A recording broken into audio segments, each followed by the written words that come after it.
do you all plan to go ahead and construct the actual roadway? Yes, sir. That's all part of Phase 3 on the first KPDI. If someone wanted to come in and buy all of it for one parcel, is there any thought in just putting gravel and a base down and curb and gutter instead of, it leaves for flexibility. Yep. There has been thought into that process over the last 35 years or so. I've not had a client that has a need for something that large. It's actually 75 acres, which we include another 15 acres, which is a part of Phase 2. So if you look at the map, so that would be the bottom left, you'll see the detention area. I'm going to get rid of that detention area and move it further south. That'll give me a total of 38.95 acres. That's the sweet spot that I'm looking for a client. 40 acres, you could do 350, 400,000 square feet. So that's the thought process. That's the thought process. You have the flexibility with that larger parcel. You saw it. Yes, sir. Now, down there on 6 with 13.89, there's nothing shaded dark green there except around the cul-de-sac. That's a challenging piece of property because that's going to be utilized. We think if that'll be a part where that detention area moved to the south, and then almost all that's going to flow back into Lanes Run, which is a natural floodplain area. We're still working on this actual drawing, but the beauty of this was being able to show that green area, which really makes it pad ready for clients. By having it, yes, sir. By having it leveled and, yes, sir. And the earthwork done. Yes, sir. And I sat last week and listened at a meeting, and yes, sir. The continued having sites that are yes, ready and available yes, and flexible from those site selectors seems to be the priority. And just got an RFI 2 days ago, German company, and they know what they're doing. I'm putting the RFI together. I'll have it done this week. So. Okay. So I believe if there's no questions. Jack, when you say pad ready, can you explain that to me? Yes. Have you been on Enterprise at all and saw where we've moved all that dirt? So there are two terms, shovel ready and pad ready. I'm not aware of anybody using the word pad ready until we did that. So we have a 20,000, 20,000, and 40,000 square foot pad. So the pad is that elevation. Okay. That's basically all it is. We'll seed it, put grass on it, but when a client comes, we'll literally be able to show them, these are the utilities at site. The pad is ready. So all you have to do now, and by the way, this has pushed us further into the preliminary development plan stages. Generally, grading is something that you hold off on. Now we've done the grading. So again, it's just getting us a little bit of an edge forward for somebody who wants to move expeditiously. So they just come in and start digging footers? Yeah, well, we have to do the drawings and stuff, but yes. Yeah. That's essentially, it's yes, ready sir. for a pad. And yep. Footers, it's yep. level. They don't have to do much grade work right. at all. That's the intent. That's not good. And you can see it. Yeah. Rick. I've seen it. It's been David or Dwayne, do you all have a question? And we'll come back to Rick. I was just going to ask if Jack could send us that map. Yes, sir. Be more than happy to. Electronically. Yes. Thank you. When you get a chance. Yes, sir. I was just same question, so I'm good other than that. And Dwayne and David, just FYI, I did send you several emails with some further agenda item discussion points for y'all to reference. Did you all see those? By email? Okay, thank you. Rick, go ahead. I was just wondering, it's been a while since I've been out there. I'm aware of the topography. So what are you doing with all the spoils? Sounds like you got some. Are you talking about topsoil when you get rid of it, or well, what? No. Well, I don't know.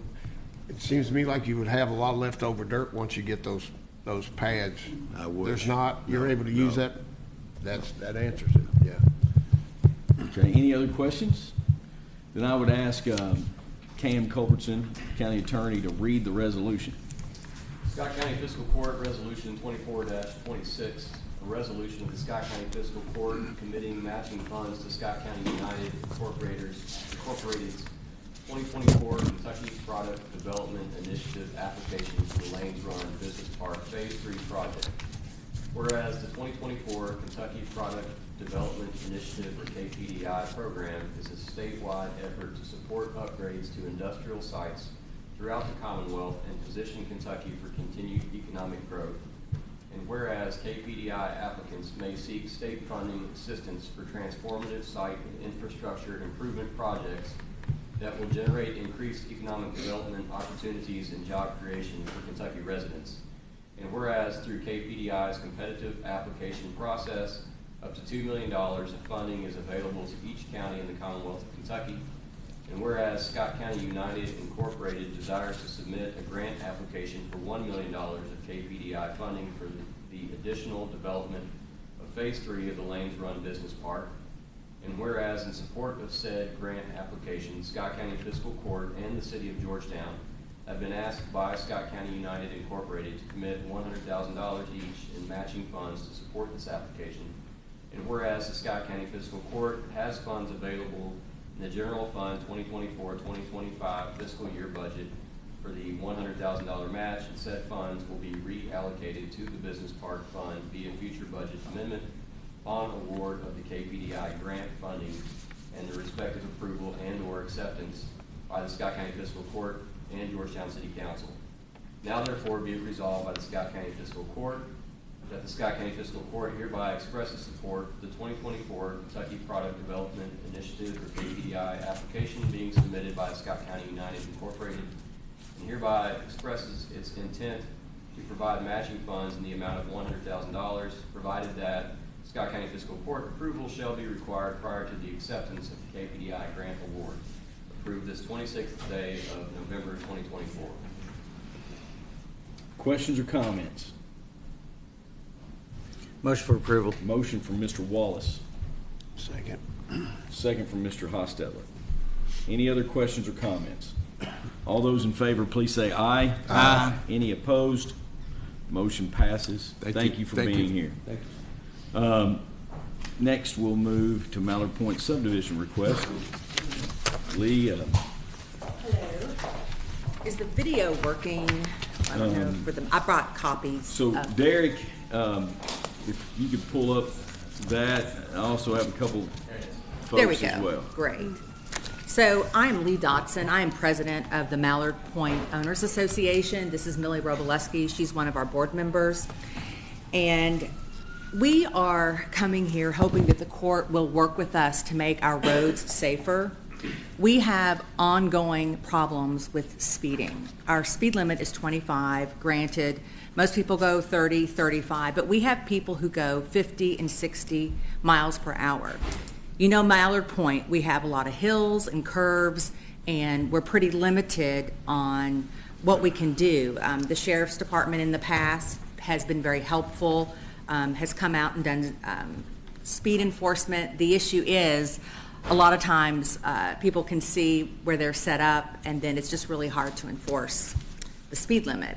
So what we are asking the court, I'll start with, that's a picture of the Mallard Point Drive near our park. We are proposing, asking if you all would consider allowing us to add speed bumps or humps in that area. If you're familiar with Mallard Point, when you come into the subdivision, you come down a hill and there's a curve there, and people fly. The other direction, it's a big hill. People pop over the hill and they fly. And we have a lot of young new families in the neighborhood, and we have gone to the road department. They have been so kind to put up the flashing signs that let people know how fast they're driving. We've done that. I've spoken to Sheriff Nettles about speed enforcement. We do have private snow removal, and I have talked to our company that provides that service. They work with Kentucky State Police. I asked them about the concern about speed humps or bumps with snow removal and all of that, and they said as long as they're clearly marked, it's not a problem. But if you can go to the next picture, what is that? I'm sorry, go to the next one, please. Yeah, there's one more that I sent. Okay, well, I'll fill you in. So if you go past Mallard Point, I emailed it. If you go past Mallard Point Park up the hill you find Drake Lane on your left, and then you go around the curve, and then to the right, you go down the hill a little bit. To the right is Mallard Point Court. We entertained the idea of possibly putting up stop signs there before we thought of the speed bumps, speed humps. But the problem is, it's a curve, it's a hill, and you can't, stop signs would be more dangerous because you don't have a good line of sight. So Derek, I sent you a few pictures that JR and I took as well. One is labeled via email Hill. You see that email?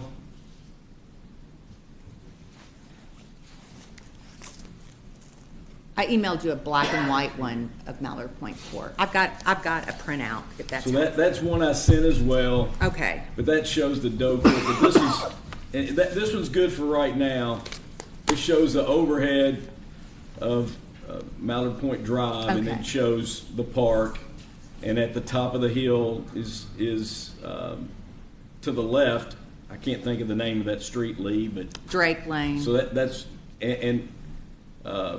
there's not a stop sign on Mallard Point Drive, but there is for Drake Lane coming out onto to Mallard Point there, as you can see at the bottom of the screen. Then you see the lake there to the left.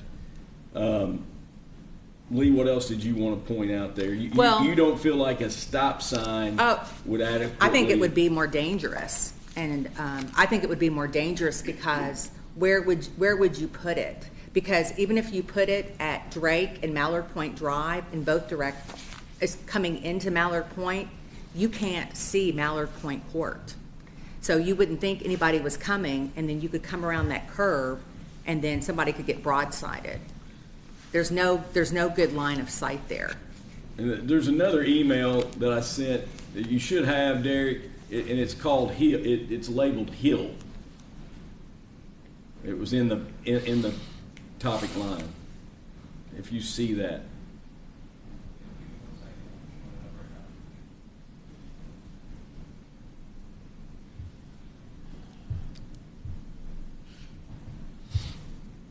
Can I ask a question, Judge, while we're waiting? 100%. I'm sorry. So my question is I know you're the HOA president. Uh-huh. Is this been the HOA board? Have they voted on this, and they are Yes. presenting this as like To the fiscal court, yes. Oh, okay.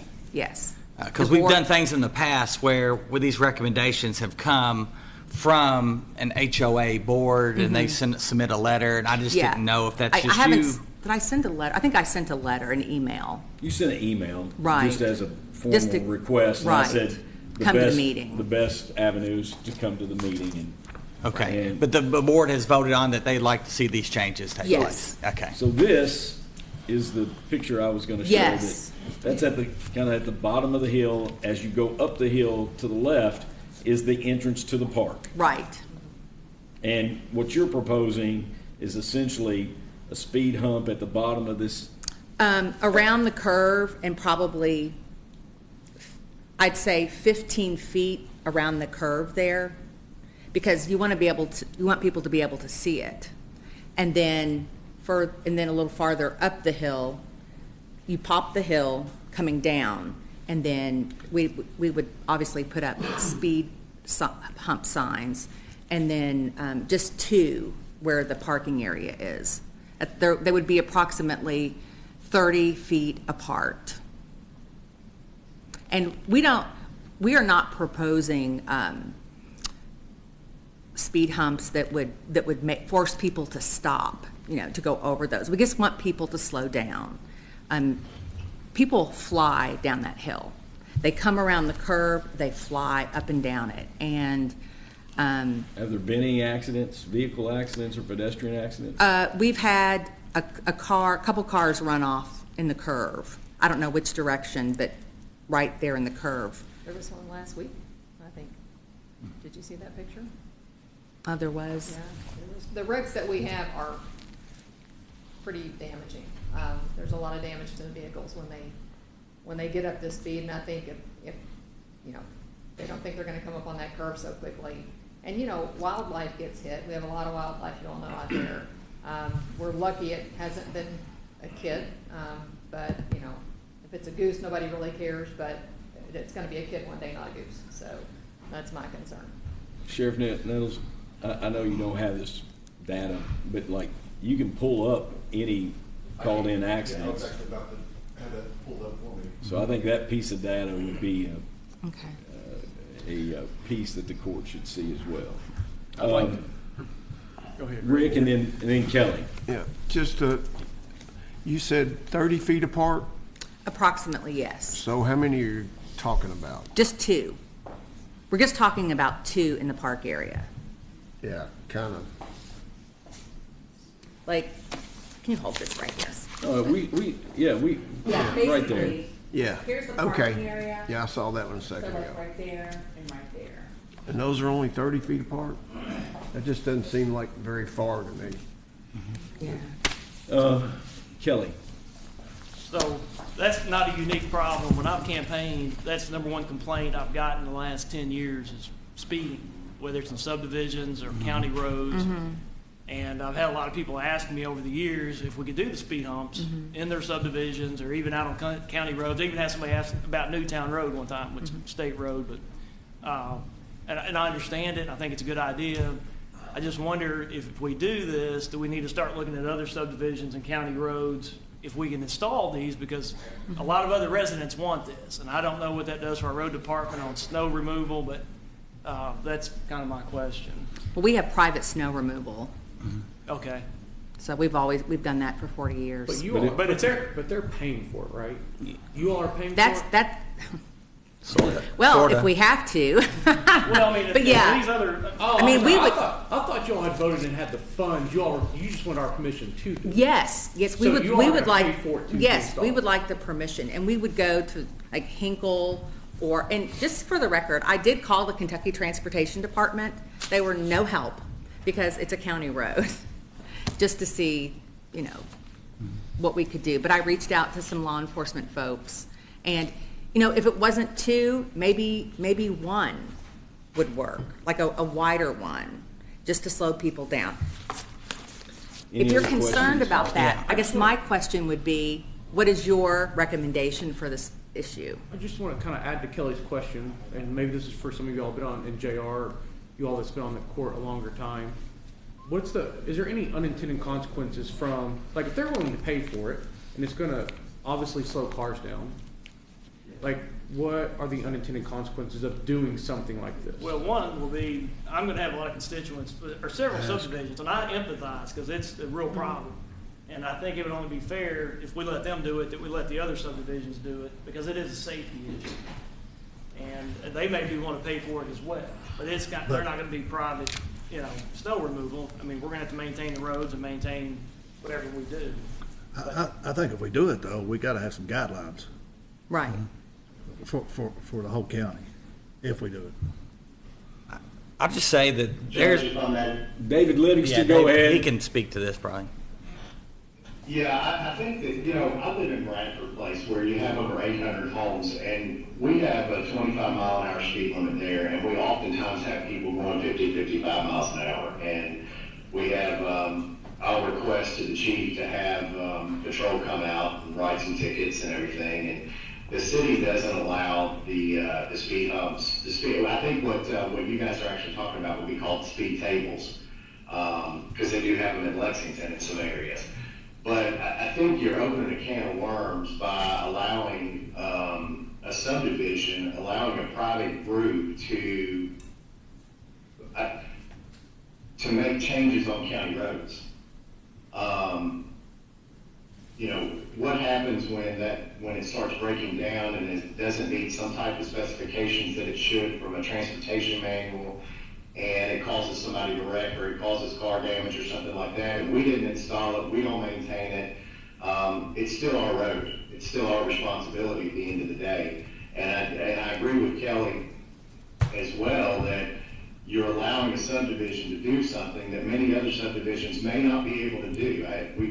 I would be very honest, I have an issue with the private snow removal on county roads. I've said that many, many times, because we have other subdivisions that would like to get quicker snow removal, and they just don't have the opportunity or the means to finance or pay for private snow removal, like the folks do in Mallard Point. Judge, Chad. and that all the situation with the snow removal was done before any of us got Right. on fiscal court. Mallard Point's always done, and Mallard Point is not like an average subdivision. Yeah. The terrain is terrible, and if we, and JR, and they do a wonderful job with snow removal, but, I mean, he has told us, he's got X amount of subdivisions to go to, and with Mallard Point, we pay, what, approximately $70,000 a year for private snow removal because fire trucks, that our main entrance hill, you get a little bit of snow and ice, you cannot get up that hill. You know, and so we do that for the safety of our neighborhood. And Just so everybody in the general public that might be listening, as you mentioned, this has been a long-standing agreement. The flip side of that is the county, when the county goes out, that's when your snow removal goes out as well, and they have a stockpile of salt, and that salt's provided by the county. Yes. And that manpower is used there in Mallard Point at your all's request and your all's contract, but that also allows our manpower to be on other county roads, as JR's done for many, many years and done very, very well. There's a flip side to it. It's you know, and we don't, you know, the wear and tear vehicles are not on the roads, and we're focusing on the whole county as well. So there's a flip to that, and I just wanted everybody to understand how that worked that might be listening. Yeah. Go ahead. But the thinking behind not having speed humps on county roads, and for that matter on city roads, has kind of laid with emergency services. So if there's an ambulance that is working on a patient, and they're in the back of an ambulance, and the paramedics and EMTs are working on them, and they hit a hump and they have to bounce up and down, that could possibly prevent some. It could make more complications. Well, we'd have signs. You'd have signs. But I did reach out to the fire department to ask if there was a safety concern, and they said absolutely not. I contacted Scott County Fire. Yeah. Who did you all speak to? Chief Ward? It was somebody. It wasn't Chief Ward. It was somebody else. I called a couple weeks ago. Mm-hmm. I didn't get the name, but because I asked for the chief and he wasn't in, and I said, well, this is why I'm calling. And the person I talked to, it was upper rank officer. I can't remember if it was lieutenant, but there was somebody that I talked to. But the fire getting there, police getting there, not having to slow down if there's some kind of issue. That's kind of always been the logic that we've and snow plows. And I know you all have a certain situation, but if a new driver who's driving the roads doesn't know where that speed hump is, we could break a blade or we could break a speed hump. That has kind of been the logic that the county has adopted for a long time, and it's been the long-standing practice of why we don't have speed humps on county roads. Well, I guess my question, and I asked you earlier, what would your solution be to this? Well, it's the common solution for every county road, Lee. It's not just this. I mean, it's you know, we don't have a magic wand, and we cannot stop speeding on every county road. That's not reasonable. And you know, we have a sheriff's department that patrols county roads. We have a road department that works very hard at posting signs and keeping roads safe. But individuals make choices. And when they make those choices, they have to live with those consequences, whether they're good or bad. And sometimes tickets are given, sometimes they're not. And I don't have you know, for you to put that on, you know, well, what's your solution? Well, speeding happens, and hopefully we try to educate the public to make better choices. And here's some other options. Can we put other signage up? Can we, you know, have a PR campaign in Mallard Point to get people to slow down? Has that been done? We've used the road signs. But has a social media PR campaign been done? Yes. Like with In our numerous posts, newsletters, our slow down, Facebook slow down. page, yes. But that's primarily residents, right? I mean, it's not a pass-through anywhere else. Yeah, it's mainly, I mean, you have some contractors, but Sure. as somebody who's lived there practically 22 years, it's the people who live there. And I'm not opposed to it. I would like to think maybe like Rob, and maybe take a look at being able to do it at different places and looking at rules and if it's subdivisions or. And I'm not, you know, I think the piece of data that we asked about from Sheriff Nettles, do you have any data now? I do. In the last 12 months, per dispatch records, we responded to 2 injury accidents and 1 non-injury accident on that one drive. Okay.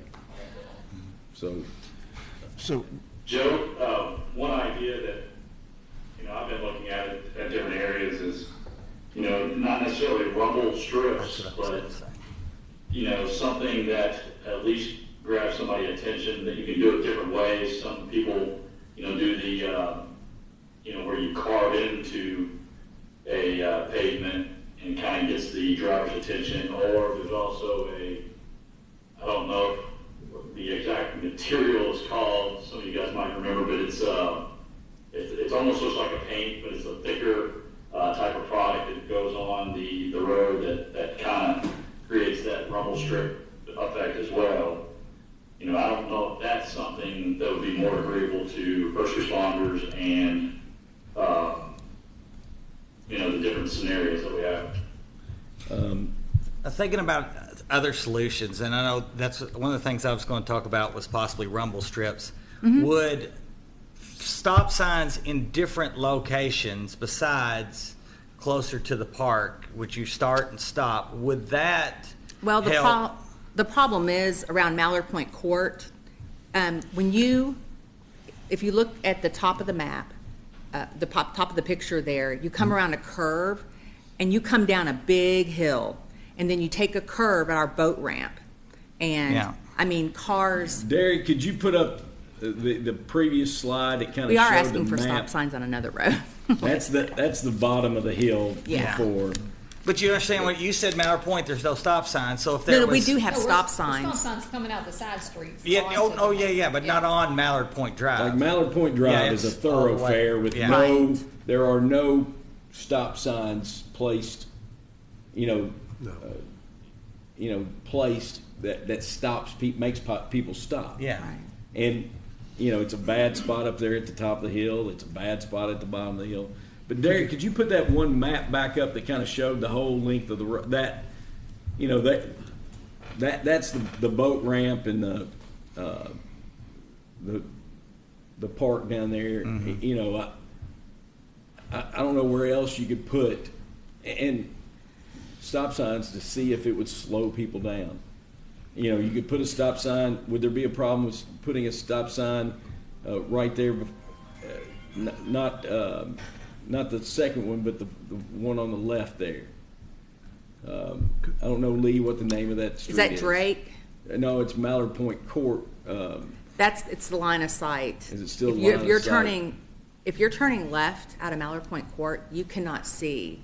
Like, you can't, and if you put a stop sign, because it's not a perfect four-way intersection. And so if you put one, like if you look at that to the left of Mallard Point Court, if you were to put one at Drake and Mallard Point Drive, you can't see past the curb. That's the issue. I think it would cause more danger. 'Cause What cars, if you put one just down in the bottom of the hill, Could you? like right in front of the park? If you had a stop sign right in front of the park. Could you do those, like, letters on the road itself? You know Yeah. what I'm saying? Put the rumble strips and then put the letters on the road, slow, play area ahead or park ahead, or, I mean, that'll give people a warning that there is a park that don't know the area, but you say Yeah. mostly it's your residents out there, but. right. Rumble I like the strips, rumble is there strips. any, are those the same level as the road? They just, Yes, okay. yeah. I think the rumble strips, if my understanding is as you go over them, it's not a raise. Right, it just makes a noise. You- Yeah. JR, how's the rumble strips hold up to the snow and stuff and the salt? That shouldn't be a problem on the rumble strips. Typical example is when you come off Mountain Parkway on 64, there's several rumble strips letting you know the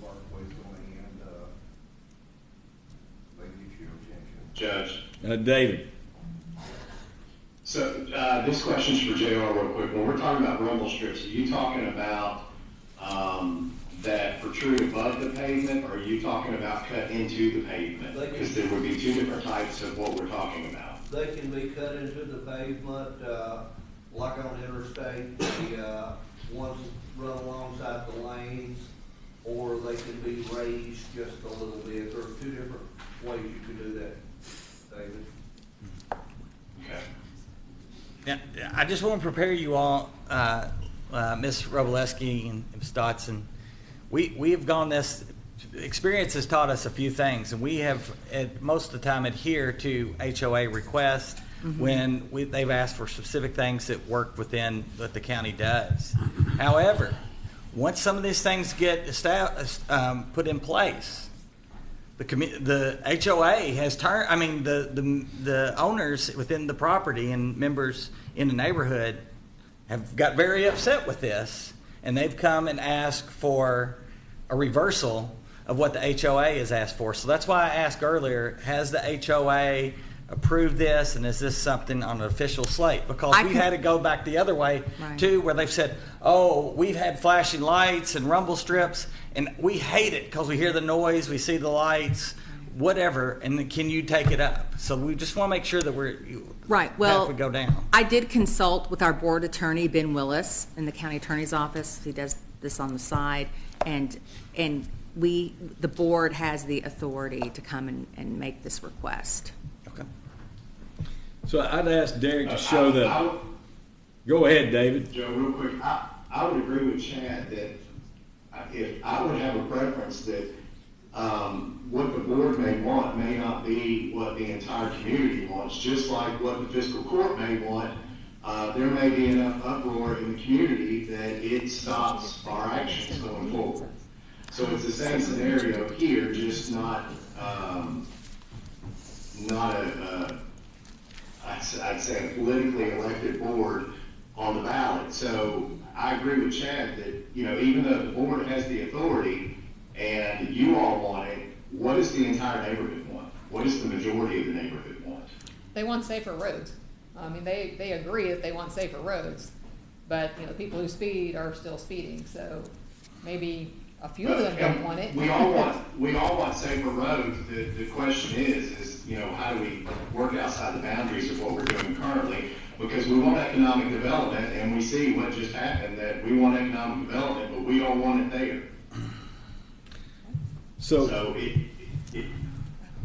I think I'd like to maybe go back to what Rob said earlier and maybe set up some guidelines across the county for if this should be done, right? Like we just heard that there was only been 3 accidents in the past 12 months. Is that enough to warrant this? Because kind of like what Kelly said earlier, what if XYZ neighborhood's like, hey, we want this, we want this, we want this. Like what is the threshold for, yes, let's do it. Everybody wants safer roads, but is 3 accidents in 12 months enough to warrant it? Like, I think we should have some guidelines to say we can consider it, you all haven't met the threshold, right? Just because somebody's speeding, that's not great, but I don't know if that's the threshold for changing a road or putting a device in. And that's a good question. Derek, I'd like you to put the picture back up that's labeled hill. So, sight line, coming out of this curve going up the hill, the park's on the left. What would be wrong with putting a stop sign there? I mean, People stop. You're speeders if there's not oncoming traffic. I mean, That's true. I guess a concern that I might have is that people pop over the hill coming down the hill, and if some car is stopped and there are cars, I don't know. I'm saying closer to the curve going up the hill. Yeah. He lives in Jiller the neighborhood. Rules. You're going to take off your Jiller cap and put on. If I interject just so I can tell you from personal experience, back when I worked the road, I've written tickets for 55, 60, 65 miles an hour in Mallard Point. Ridiculous. One of the unique aspects of Mallard Point, Different from your subdivision, David, is we don't have any sidewalks. And so people are forced, when they're out with their kids, riding bikes, walking the dogs, they're forced to walk in the roads. So it is a uniquely kind of dangerous situation for pedestrians out there. Putting a stop sign right here, Judge, right behind you is a curve and a little hill crest. In my opinion, that would be dangerous. Somebody come around there and have a stop sign or have a couple vehicles stop there could potentially cause an accident. I would, just my own personal one man's opinion, advocate for a few more stop signs out there. If you went back to the previous slide that you had, and I haven't spoken to Lee about this, so this may conflict completely with what Lee thinks. But if speed bumps aren't an option, the rumble strips I think are a good idea. But on this particular slide, that court that is going up all the way on the left here, Pinnacle Point or Pinnacle Court. That's those new homes that have just recently been built. That's a big flat area with great visibility coming from both sides. That, in my opinion, my one man's opinion, would be a great spot for a three-way stop. Now, it's not as close to the park as what we'd like, because they may pick up speed by the time they go through that, and they're not going to come to a complete stop at that, but it's going to sure slow them down. I personally think a location or two on Drake, a location or two on Mallard Point Drive would slow people down with stop signs. I would be in favor of trying that on a trial basis to see what impact it has as compared to installing speed humps or speed tables that are more of a permanent. A sign is relatively inexpensive and such. And first of all, you have to, even if when we go to install the stop sign, we need to educate the community and let them know what we're talking about. But that's just my opinion. And then we could add more signage, slow park, park area, children at play, whatever. There's no signs out there that I remember seeing last week that say slow down, children at play. Or is there any of those signs? Yeah, there's a couple signs there were, unless they've been knocked down or something recently. Lee, is there? Around the park, there were. Are they still? Because I didn't see them, and they might be there, but I looked for them. I don't know. You don't think they're there? I don't think they are, but Yeah. I don't recall remembering them. Well, speaking of other roads, we are interested in adding 2 stop signs on Wood Duck at Doe Court. I think we've got a picture of that. And I have a picture of that as well. It's labeled Doe Court in the email.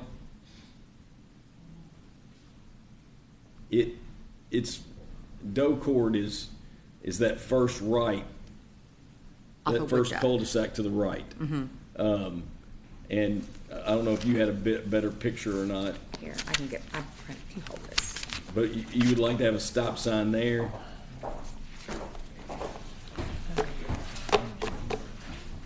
Still rolling. I don't know, I was out there earlier this summer. It's okay, we'll pass it around. Okay, here's. Thank you. Yeah, okay. Okay.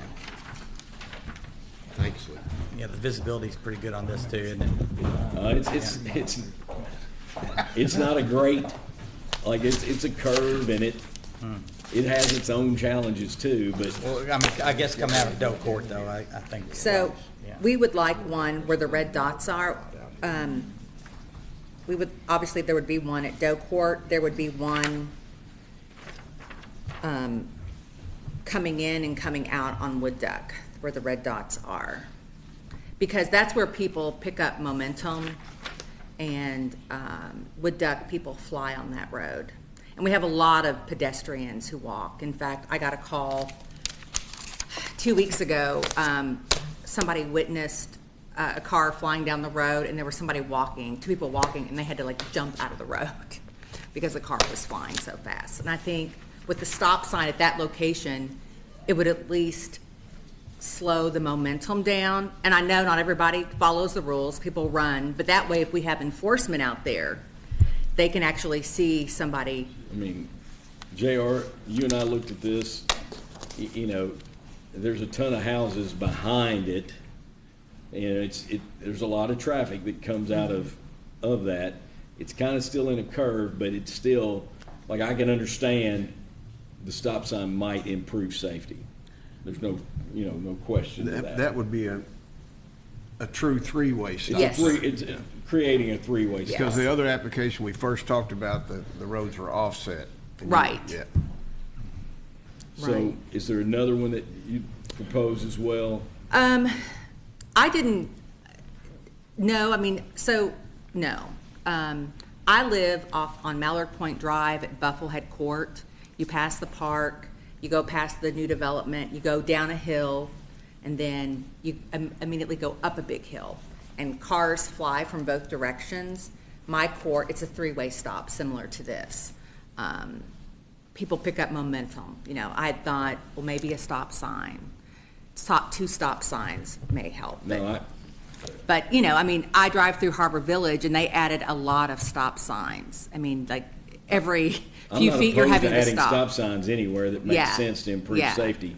Yeah. Well, at Bufflehead, that would be another three-way Right. stop. I mean, that's legit. Right.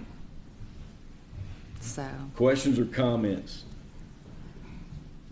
Well, I have one back to earlier when Chad was asking, you know, if we're putting stop signs, do you need the same level of HOA commitment to put stop signs in versus the tables? You know what I mean? Like, you know, making sure that the HOA goes back and gets that information from their constituents, you know, their people that vote on whatever HOA decisions, and get that, because you can't even just with tables and speed bumps.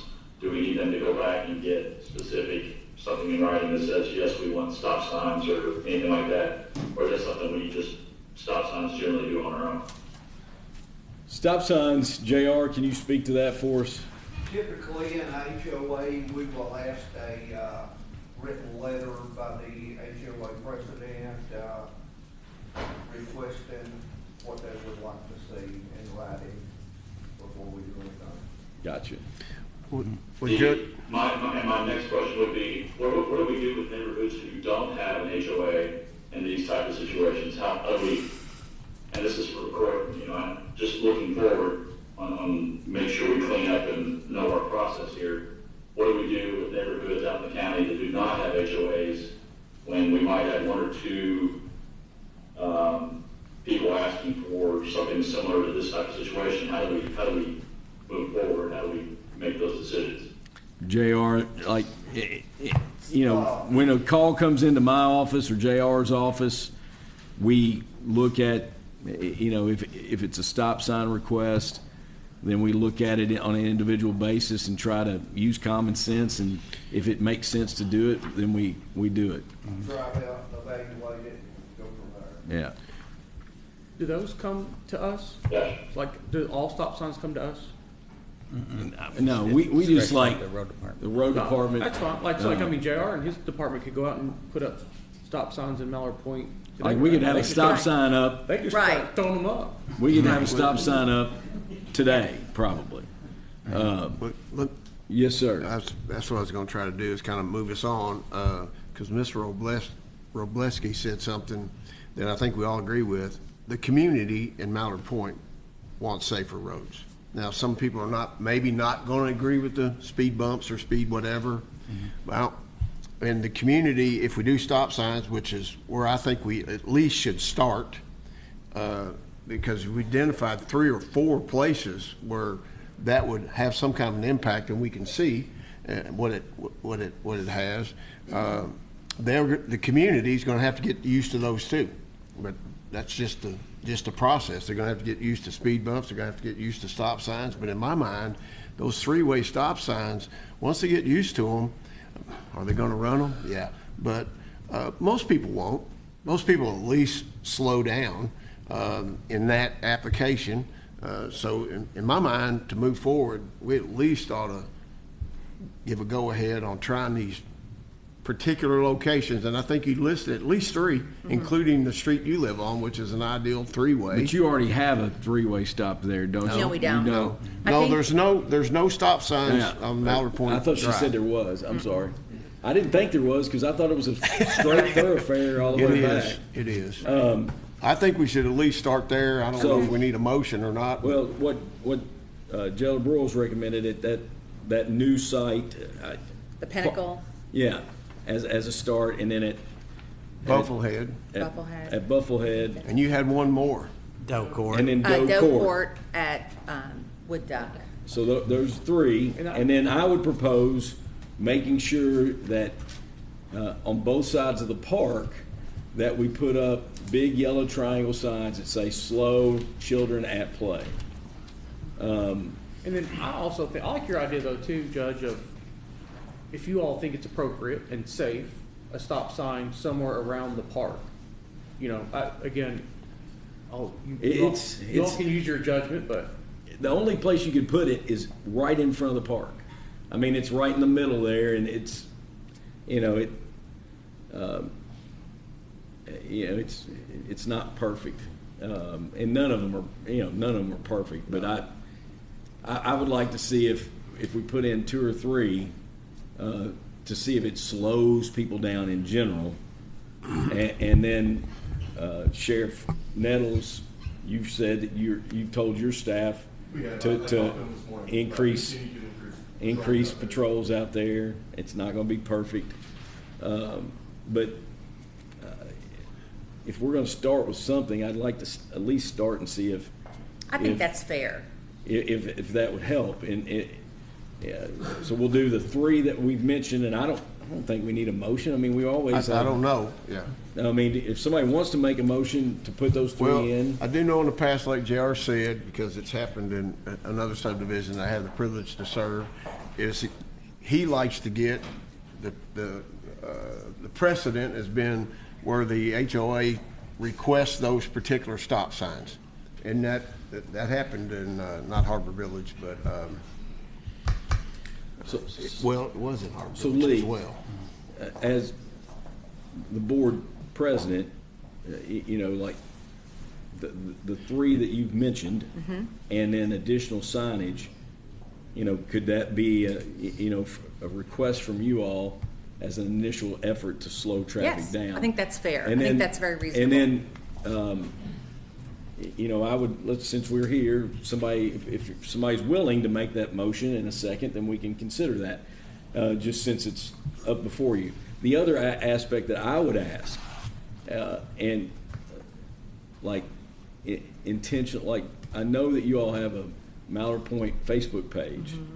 Could we consider intentional, like 2 or 3 we have a times newsletter day? going out in 2 weeks. Yeah, but I'm saying, whoever controls your Facebook page, could we have, slow down, a campaign to get people to slow down, especially. I think that's fair. We can do that. And then it might be wise to not try to put these up today, Right. but send out a message Right. and say, these are going to be installed on December 15th. Right. Or whatever. And please know that we are trying to work with the fiscal court to see if this will help slow things down, and then go from there. I think that's fair. Do we need a motion? Is that a motion? It is, but you'll have to restate it. Judge, David Livingston. I was just going to ask, do we need a motion on something as simple as a stop sign, just because to ever do it? I don't think we do, David. I didn't want to, whatever the pleasure of the court is. We put up stop signs without. I'd rather not, because then if we look back later, Yeah. we're going to think we need one. So, Okay. JR, let's schedule a date with Ms. Dotson once you look at your schedule. And then they can communicate to the community that we're putting in one at Doe Court, one at Bufflehead, and one at the Pinnacles. Those 3, and then we're also going to put up on both sides of the park, if they're not already there. I can't remember if they're there or not. But I don't think they are. Slow down, children at play, Yeah. on both sides of the park. Maybe at the top of the hill, and down there at the bottom of the hill. And then we got to increase patrol, and then we'll see if this works. Okay. And if it doesn't work, then we'll go to the next step. I think that's reasonable. I hope you feel like you've been heard. No, I appreciate it. I think it's very reasonable, and I appreciate your time. I think this is a start, and it's good direction to go in. And well, thank you all for coming. You helped us with the landfill, so we are forever grateful of that. We're still working on that closure process. What landfill? The landfill, yeah. No, we did work on that, and we'll continue to help. I know. I was that pesky little person, always calling his office. Thank you all. Thank you. All right. With that said, we will move to Jailer Broyles. He'll put his jailer hat back on, not citizen, and give the Detention Center quarterly report. Thank you, Judge. Good morning, Fiscal Court members. This morning's quarterly report from the jail is going to be a little bit different. It is jam-packed, so I'll get through it as quickly as I can, but I'm a little bit more excited about this quarterly report because there's some things that I get to discuss that I think are very exciting for the jail, but also exciting for Scott County as a whole. So, starting with the dry stuff that we always have in these things. During the third quarter of 2024, the physical plant, we impacted that down here at the jail with a couple of items that we had to address. The first one was a camera expansion. This camera expansion is being paid for out of the canteen fund. No tax dollars are being used, but it's going to make our facility a much safer place for the inmates. We had a camera expansion about 5 years ago, and we more than doubled the number of cameras in the facility at that time. And as you can imagine, we also added some audio. As you can imagine, it's like having many more staff members down there. So what we were missing is in a few of the basically isolation cells, we did not have cameras, and we really needed them. We had not moved forward with it. I went ahead and moved forward with that. We're in the process. We started that over the last few months, and we're still in the process of getting those installed, but they're going to make our facility a much safer facility for the inmates, but also for the staff. The second physical plant item that I have, back in August or September, we had like a lightning strike in downtown Georgetown, and it messed up our control panel for the generator. And our generator is what gives us backup power when the electricity goes out. So we had several electricians stop by that morning. Actually, I think Rob Jones stopped by that morning to take a look at what was going on because we were kind of desperate to get it back up and running. And electricians were in short supply that morning because electricity was out. People were having issues. But what we had to end up doing, this was not a planned or scheduled item that we had for the jail, but it was the original control panel that was 30 years old, so we went ahead and got that repaired, and I think that was at a cost of about $20,000 or $25,000, but absolutely had to have it. The staffing levels, we're fully staffed today. We've got 9 part-timers and 30 full-timers. The population today is 111, and we're currently housing 26 inmates in other jails. The population over this quarter really did kind of peak on us and became much more, a lot higher than it is today. Thankfully, it's come back down, but we were sitting in the upper 120s, mid 130s for an extended period of time. It's digressed down to 111, and honestly, during this time of year, that's kind of a normal phenomenon around the holidays. Our population down there tends to decrease a little bit. The monthly highs for the population down there for July, August, and September, they were 137 for July, 129 for August, and 132 for September. 137 for July, 129 for August, 132 for September. Additional information, I've got several items to go over with you that has occurred down there over the last several months. The road crew, just to bring you up to speed, during the summertime, they stay pretty busy helping out other entities. They help out Ward Hall, they help out Georgetown Public Works, they help out Park and Recreation. So as you can imagine, it's warmer weather. Those entities need more help during that time period, so the guys are not out picking up as much trash during this time of year as they are, say, in the fall and the winter. Summertime, they stay busy with those other entities. But during that quarter, 574 bags of trash were picked up, 22 tires, and 15 needles. We also helped with... Yes, and his crews collected 20,000 tires. I think I sent you an email, the official document from the state, so thank you for that. Yeah, absolutely. What's that program called? It's the tire program for the state of Kentucky, waste tire program. Okay. Yep. We helped Jared and the judge's office with that. And then I know Mr. Wallace had asked at the last meeting for me to reach out to code enforcement to see if we could be of any help to them, and I have done that. Oh, thank you. So I made contact with Cameron Johnson at code enforcement. And so he's aware that we're more than happy to help with any kind of code enforcement issues that they may need extra manpower on, or cleanups or whatever. I told him basically, call me, and if we can help, we're going to help them. Thank you very much. Absolutely. So in addition to the road crew information, I've got a few other items that I just wanted to mention to you. We have been in talks with the net device owners, and their net Recovery Corporation is the company that owns the net device, and a couple of their representatives are here today. Lily Young is up front, and Devin McCabe is here. We've been in talks with them trying to formulate a program for the Scott County Detention Center to use the net device.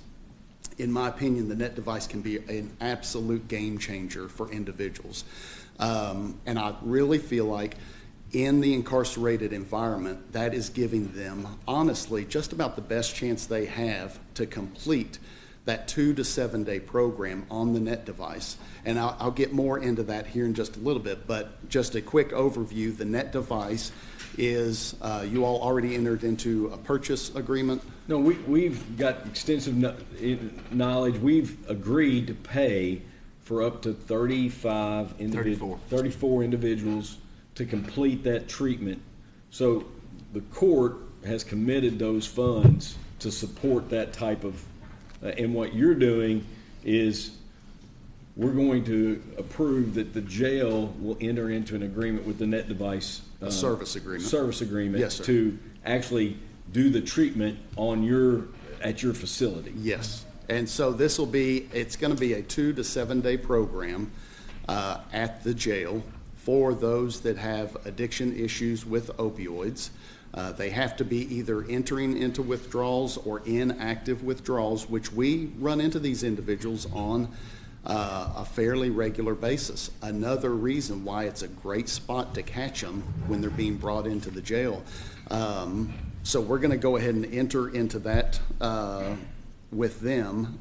And what it does is, just a refresher for you, it's a non-invasive device that they will use in this voluntary program, and they will be able to administer and adjust the intensity of this electrical stimulation through the electrodes. And so this will be under the close supervision of our staff at the jail, which includes medical, and NRC, their staff, who will be coming in. So the benefits of the program, I see 3 big benefits: providing a safe, very controlled environment for the individual to participate in this program, very little distractions, very little influences from the outside. You know, they could use this device at a recovery program or out in the community, but they are constantly going to have these outside influences working on them to potentially quit using the device. That's not going to happen at the jail. They're going to have close supervision from our staff, from medical staff, from NRC staff coming in. And so I really, again, feel like this is just... And not to interrupt you, but like I think one of the most important things what you're talking about is the environment is when they are in active addiction, and it's the timing element. And everything you're saying, I agree 100%. I didn't mean to interrupt And you. I agree with you, It's Judge. the timing element, and then the controlled environment, the supervision that you all can provide. Right. That's done with collaboration with the net device folks. And Absolutely. medical. When they're going through the withdrawals, that's a painful point for them. It's easy to want to reach back out for the opioids to ease that pain. I mean, they don't want to go through it, and that is a strong factor in them returning to the drug. They won't have that option down at the jail, and the net device eases the pain of going through the withdrawals. So not only are you having this controlled environment, but we're easing the pain of them and increasing the safety of them going through this withdrawal. So we've got a very controlled environment with a lot of oversight for them to go through this program. We've got a safer, easier path for them to go through the withdrawal process, which is encouraging to them to complete the process, which again is 2 to 7 days. And they during this process, it's normally not life-threatening. It's normally muscle cramps, diarrhea, vomiting,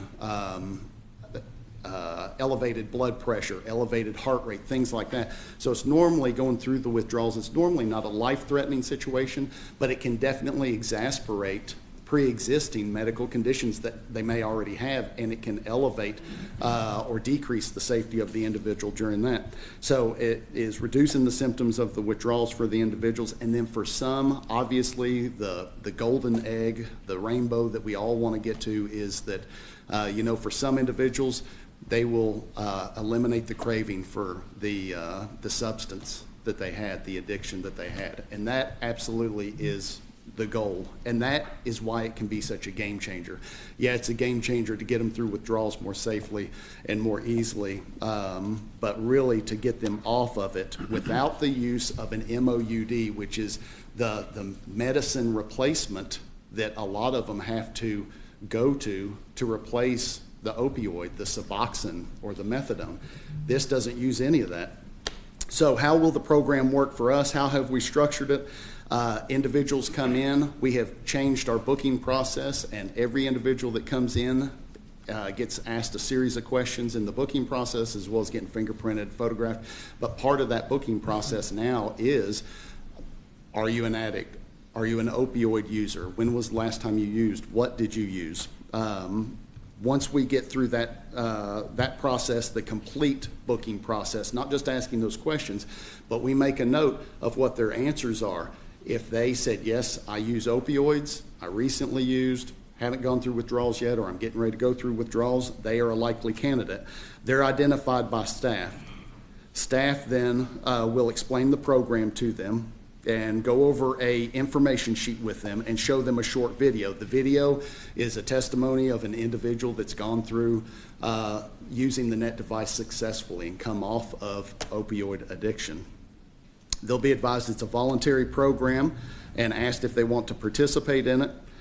Our staff will complete with the participant a consent to participate in the agreement and do a drug screen on the individual. And this is a program, if they do choose to get off of it before they complete it, which again, 2 to 7 days, it depends on the individual, it depends on the substance. If they choose to get off of it, then they're going to be taken off of it. But NRC will be contacted by us. So we've got them to fill out the consent form to participate. We're going to contact NRC and let them know that we've got a potential participant. SHP will then, that's our medical provider, will then be put in contact with this individual that wants to participate in the program, and SHP is going to do their normal medical evaluation, but also going to do a net device medical evaluation together. So we're going to continue to do our own medical evaluation that we always do on individuals that come in down there.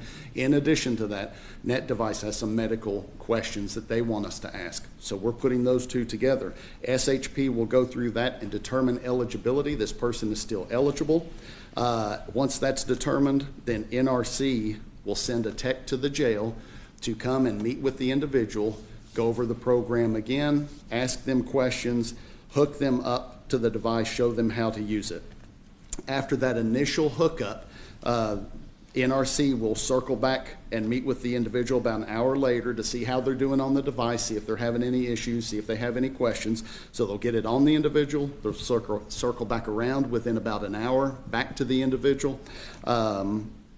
Once they do that, the participant will be lodged in a cell by themselves, but they will be closer than any other inmate to staff and to medical down at the jail. The location that we're going to use, that we're going to start out using, is right by the second floor station for our staff. So they're literally 15 or 20 feet away from our staff, and then medical is right in that same area, so they're probably 30 feet away from medical, which is a benefit. The participant will be checked twice hourly by our staff.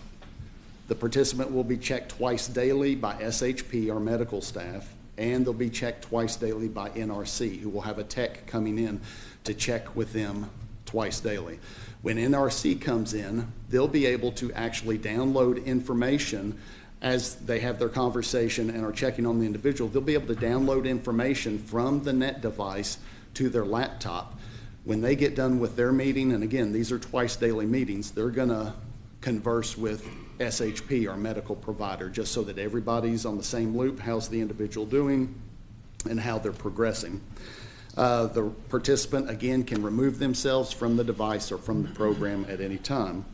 The participant themselves will choose when they're finished with the device with input from NRC. So when the individual feels like day 2, 3, 4, 5, 6, 7, they're ready to come off of it, they'll confer with NRC and they'll make a determination as to take them off or maybe just a little bit longer on the device. But essentially, that's up to the participant to decide. After the completion of treatment, 2 to 7 days, a post-treatment survey will be conducted with the individual. What are your needs? Have you got stable housing? Have you got a job when you get out? Because getting them through the program is great. Tossing them back to the wolves in our community is not what we want to do. We, again, want them to be as successful as possible, and this is a great, great starting point for them to be successful. So we'll complete a survey, what are your needs, and make an assessment so that when we do release them, we will work with the courts, we will work with Isaiah House to help meet their needs, their aftercare, their wraparound services. So it could be something just as simple as the court's ordering as part of the bond, you know what, I'll give you a $500 bond to get out, but you're also going to have to take a survey every day from Net Device, which they're working on, where you just text, hey, answer some questions. I haven't used any today. This is how I'm feeling, those kind of questions. And it could be once a week they come to the jail to be drug tested, just to ensure, to put that accountability on them. That's low-level accountability.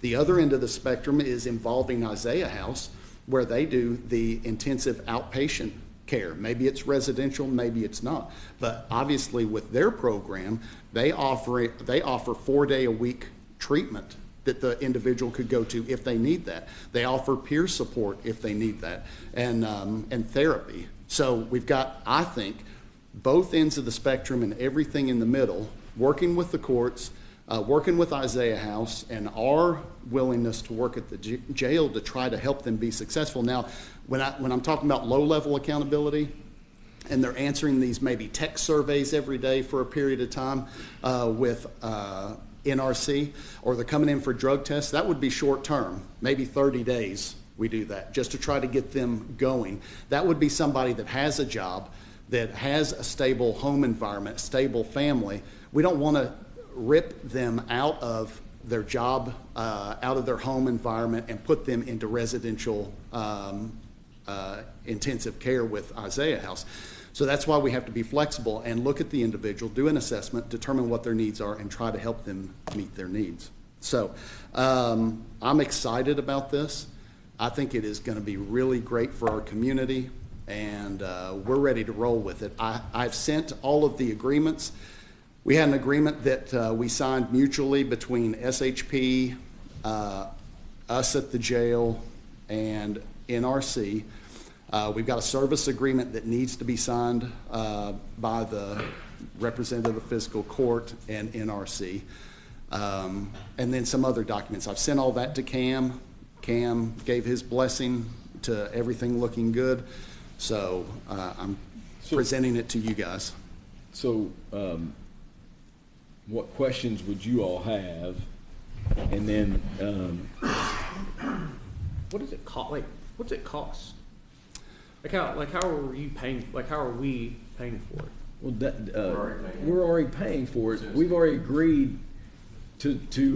So this is part of the. This is under this umbrella that we've already approved. So these people would include the 30 some odd we paid for, right? Because we paid for 30. We've paid for 17 so far. Yeah. So these Have people we done 17? I thought we No, were. I'd say, well, we only Yeah, we did half. Included within that. We committed 100,000, but we actually sent 55 for 17 to treat up to 17 people so far. I got you. That makes.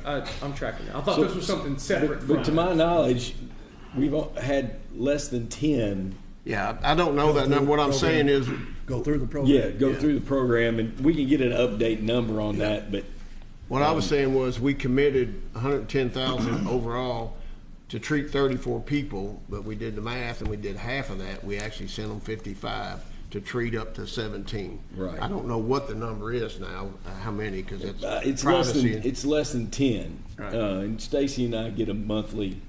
I need to go back and look at it, but I know it's less than 10. Right. How would this work if somebody comes in, you go through the whole process, but they have like a low level crime? They're like, hey, I want help, I want this, let's go, I'm in. But they're supposed to be released in 2 days, right? Like, what do you do with that person? So excellent question. I've brought that up to the criminal court judges, district court and circuit court, and they think that if the person is wanting to voluntarily participate in this program, that they can work out something to where they're released post completion after they've completed the program as part of their bond. So they have to stay in the jail for 7. I'm sorry. Go for it. Two. I mean, so they have to stay in the jail then. That would be correct. Yeah, 2 to 7 days. Isaiah House, isn't it? What's that? Does Isaiah House coordinate with you all with the net device to implement it? That's kind of where I'm going. Like, they're going to. Isaiah House does coordinate with us, but in this situation, we would be separate from Isaiah House. It would be with SCPC. We recently had some conversation with the Isaiah House to where I was going with it is if they get out of jail, right? Yeah. How do we make sure that they're being monitored to that would be continue their part of treatment? Would that fall under Isaiah House, or would that be separate for what you're talking? So that would be part of the outpatient services that we try to, or post-treatment services, I should say, would be determined based off the individual. So the judge would just order them to complete that, and they'd have to do it. Yeah, exactly. So if I can add to that, there's already an order that Isaiah House uses with the courts. I'm sure you're familiar with. That's why I was bringing that up. Yes. So on the low level, I think it could be just a condition of the bond. You know, you've got to do this. Stay in contact with Net Device for 30 days, answering their survey questions. Come to the jail once a week, be drug tested, and clean drug tests, and your bond stays intact. On the more extensive end, where somebody needs more services, that's where we would go through the county attorney's office, probably to the judges, to have that court order put in place to where they have to participate in Isaiah House services, and they have to complete that program. So they've got accountability on both ends. It's just one's more extreme than the other. Do you have Rick Hostettler? I'm sorry, Ryan, go ahead. So the Isaiah House is where it's used now. It's not used anywhere else in the nation, for that matter, but it's either in Willisburg for the men, and I think it's Harrodsburg for the ladies. This is a unique, in my view, a unique opportunity, and it could be groundbreaking in my view. And I did want to make one other comment that the jailer has highlighted, and that's that aftercare, whatever you want to call it, after the treatment, after they're released, whatever that may look like. They need those wraparound services. For sure. And most of them, because of our activity, my wife and I, in this arena for a couple of years now, that's very much needed. And the Isaiah House, I don't know what that partnership looks like, but I do know that they would be encouraged to in-house if they were assessed and needed that, or the IOP right here in town. And so those things, those continued services and continued checking on them is highly needed. But that device wakes them up to a whole new world. I know too many of them are so far that it changes their whole game plan. Yeah, I think we've got a real opportunity, and we are the first jail anywhere to try this out. So I've got David Livingston would like to have an opportunity to ask a question.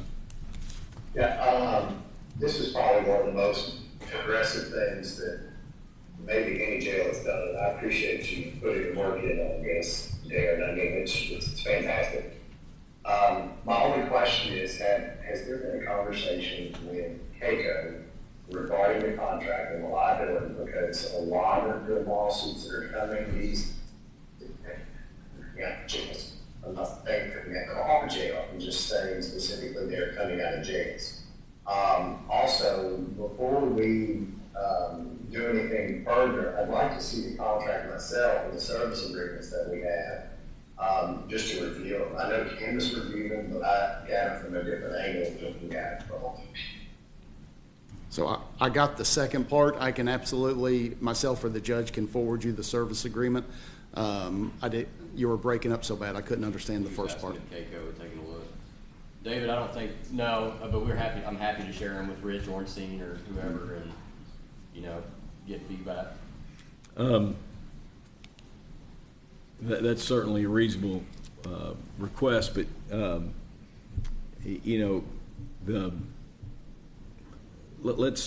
David, if you'd like to see that and get Keiko's feedback before we consider it, there's no motion that's been made to move forward. I don't think that would take very much time. I do think what we're considering has a lot of merit and could impact individuals that are struggling, but taking just a little extra time to get any advice from Keiko and then looking at it, I have no problem with that, and we could consider this at our next meeting.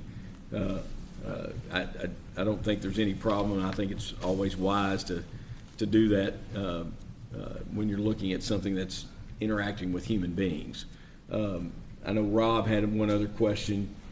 You said that when somebody comes in, they get on that, they're going to be in a cell by themselves. Mm-hmm. What if we have multiple people on it at the same time? How are you going to handle that? That's a great question, Rob.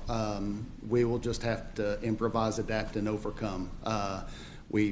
Due to our facility, we've only got so many locations, and it's important to segregate them away from other population, as it's important for them not to be out in the community and have the influences of other individuals on them. Same thing in the jail. We do not want the influences of other individuals on them at the jail. So we would have to, we've talked about some other locations, because that's very likely. We could get a second and a third individual potentially that wants to participate in this program. The location we have is ideal upstairs. Second to that, it would be isolation cells upstairs, which are a little bit further away from the staff and from medical. Not real far, but a little bit further away. And the downside, of course, is we only have 4 isolation cells in the facility, and we have them full almost all the time. And we're constantly getting people out to get other people in due to a medical reason to isolate, a psychological or mental health reason to isolate, punishment, for lack of a better word, administrative consequences. And so, but we would make it work. We have 2 isolation cells right around the corner from this location, and that's where they would go. My second question is the net device itself. Have you looked into that to make sure there's nothing on it they can use to hurt themselves or hurt their staff? Or yeah, so it's not ideal for our circumstance, but we can make it work. They're going to be on camera. They're going to be right there with staff, and we're going to make it as safe as possible. Yeah, so my understanding is the device is very similar to this, and it's got a cord. and the leads go behind each ear, and that's the device. And there's nothing more to it, but it does have a cord. And that, And there's also, sorry to interrupt, there's also a 9-volt battery in each device. A 9-volt. Inside of the jail, that can cause a problem, but we can track But, the voltage. but looking at them every 30 minutes and that type of supervision, you know, my question, one other question I have is if they're identified as a screening piece and they want to start this, and then judge makes a decision, you know, if it's a low-level offense, but the screening indicates, hey, they're an ideal individual for this treatment, then, you know, could the judge, you know, talk to the Net Device folks and the Isaiah House about it starting at the jail and then transitioning? Yeah, that's kind of where I was going with my question, and you know, who monitors that to make sure they're hopefully following through with what they've been ordered to do, and then reports back. I don't know if that's you guys or if that's the Isaiah House or.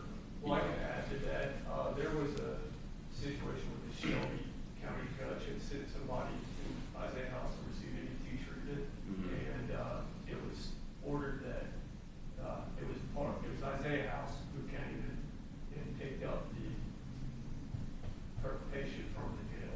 So they were only to be released to an Isaiah House transport. And if they violate the terms, then they go back to the detention center. But the judge has to make that decision. So I think let's share what David has requested. Let's share this and then share it with Keiko, and then try to get any questions answered and then bring it back. Is everybody good with that?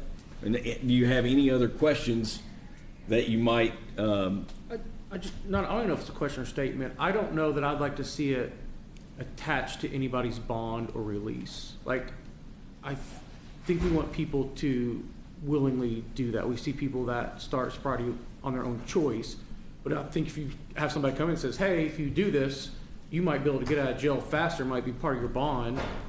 You're going to have people that want to just get out of jail and don't maybe necessarily want the help. So I'd like to see us, for the people that want help and need help, great, let's use it on them, but let's not use it as a leverage point to just get out of jail faster. I think I don't want it to dilute from those people that actually want help. okay. I would agree with that. I think that's our target. It's not so much to convince or to what's the term? Like, I guess just coerce somebody into using the device. That's not what we're trying to do. I think the purpose of the bond agreement would be to mainly focus towards the post-treatment services, because we think that accountability is of utmost importance, especially if they use the device. It reduces tolerance level that person has to illicit drugs or whatever drug of choice they had prior. So we would hate for them to complete treatment in 5 days, have their tolerance reset to 0, like they've never touched a drug before, and then they're released just directly to the streets, right back to the same environment that they were in prior, the same triggers, stressors, trauma, and then they use and potentially overdose and die. So that's the main point of getting the judges or the courts involved, is to make sure there's some type of safety net post-treatment, post-release from the jail, that they'll be able to go and have accountability. Have you all, I'm sorry to interrupt, have you all had conversations with the judges? I mean, if not, that'd probably be helpful. I mean, we recently had a meeting with Isaiah House and with both district judges were there. I'm just suggesting that, to get buy-in and make sure because ultimately it'll be them ordering making these orders. Okay. So, nobody from our staff has met with the judges yet. Okay. So I've had conversations with one of the circuit judges and the senior district judge. I don't have any reason to believe they wouldn't be on board, but I think it'd probably be wise to make that connection. Yep. All right, so let's share this with Keiko, and then share anything else that magistrates might want to see, and then we'll share that information and come back. Sounds great. Thanks. Appreciate your all's presence. Yeah, thank you. One of the other things I had was last year I had come before you all and you all had approved a second part-time maintenance position at the jail. We advertised it in a limited way at the jail on Facebook. I think it was for $16 an hour. We got 0 applicants. Our current maintenance person at the jail has informed me that they're going to be leaving in the springtime. And he is going to take with him a plethora of knowledge. He does much more than change light bulbs. He takes care of inspections. He takes care of the fleet with JR's department. He takes care of a lot of camera issues, some computer issues down there, camera issues, lighting issues, alarm issues, sensor issues, plumbing issues. There's just a lot he takes care of. And so what I want to do is, through Jeff's department, Mudrack's department, is put together another posting for a maintenance position. I do think that last year part of the problem why we didn't get any responses was the pay. If you're not interested in raising, I think we posted it at $16 an hour. If you're not interested in doing any more or anything higher than that, or whatever Jeff can come up with, that's fine, but I do think that was an issue as far as us not getting the applications. If we end up in the springtime, and he's talking about May, so late spring, mid-spring, late spring, if he ends up leaving and we don't have somebody that's been shadowing him, apprenticing under him for a period of time, we are going to be back to square one, which is what we were at when I came into office, and we're just going to be rebuilding from zero down there. And what that will result in, we'll have to lean more on vendors and contractors to come in and take care of issues. Just one example is Roto-Rooter was getting called every couple of weeks because the inmates like to clog the piping up if they can. And so I was able, with our maintenance guy, able to get a couple of snakes, and he started snaking them ourselves, saving $500-600 Roto-Rooter bill every 2 or 3 weeks. But that's just one way that he has saved us money, us all as Scott County taxpayers. So I'm concerned to get to May and not have somebody backing him up that can kind of take over the reins. So are you just proposing hiring another part-time at a higher rate of pay, soon? Mm-hmm. It'd just be a permanent, another part-time, and you'd still,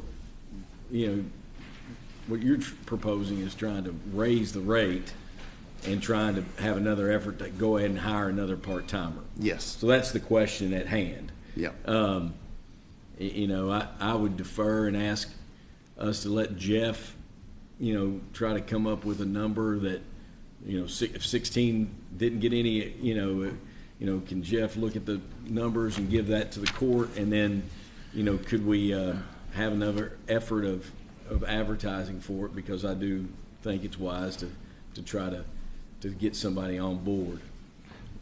We'll say that Joe. Richard is to the jail what JR is to us. Yeah. It's a big deal. He is invaluable. Dwayne? The godfather. Yes. Dwayne? Well, I would just say that, you're going to have to up that if you're going to have people that are quality enough to where they can take care of, small plumbing and electrical type of issues if they're having, repairing cameras. You're not going to get anybody at that level for $16 an hour. It's just not going to happen. I'd say you're correct. Mr. Hosteller? Yeah, but it's still going to be a part-time position, and that's no benefits? No benefits, no overtime. And Richard, unfortunately, and I've talked to Jeff and Kara about this, Richard unfortunately goes over his hours sometimes, but we call him out when we have an emergency, and if we can put it off, we put it off. But when we've got something going on at the jail, he was called out a week or two ago because the hot water heater went out. Well, we got to provide hot water to these individuals. So, and God bless him, he is just a lot of times makes himself available to come out and address whatever issues, middle of the night, middle of the day, if it's his day off. He's just going to be a hard one to replace, but It is what it is. Any other questions? We'll get on that and then try to circle back, by the next meeting or so. Awesome. David? Hopefully you can hear me better. I'm in a better area now. So do we need to go ahead and look at hiring 2 people so we can have 2 people brought up to speed before Richard leaves? I guess that's a question for Derek. There is a need. I appreciate you asking that, David. There is a need, and this is why I brought it up to you guys last year. There's really a need to have 2 part-time maintenance guys down there, and that would certainly, I think, almost assuredly prevent either one of them going over in their hours that we're restricted by them being part-timers. And it would give us a backup for when somebody's out of town or on vacation or sick. And it would give us a backup on days. Richard's only down there 3 days a week. So it would help tremendously if we could look at 2 part-time maintenance positions to eventually, when he leaves, so that we could have 2 part-time maintenance positions. That would really help tremendously. All right. I'm absolutely for that as long as we can fit it in the budget, not have to amend it. All right. We'll look at that as well.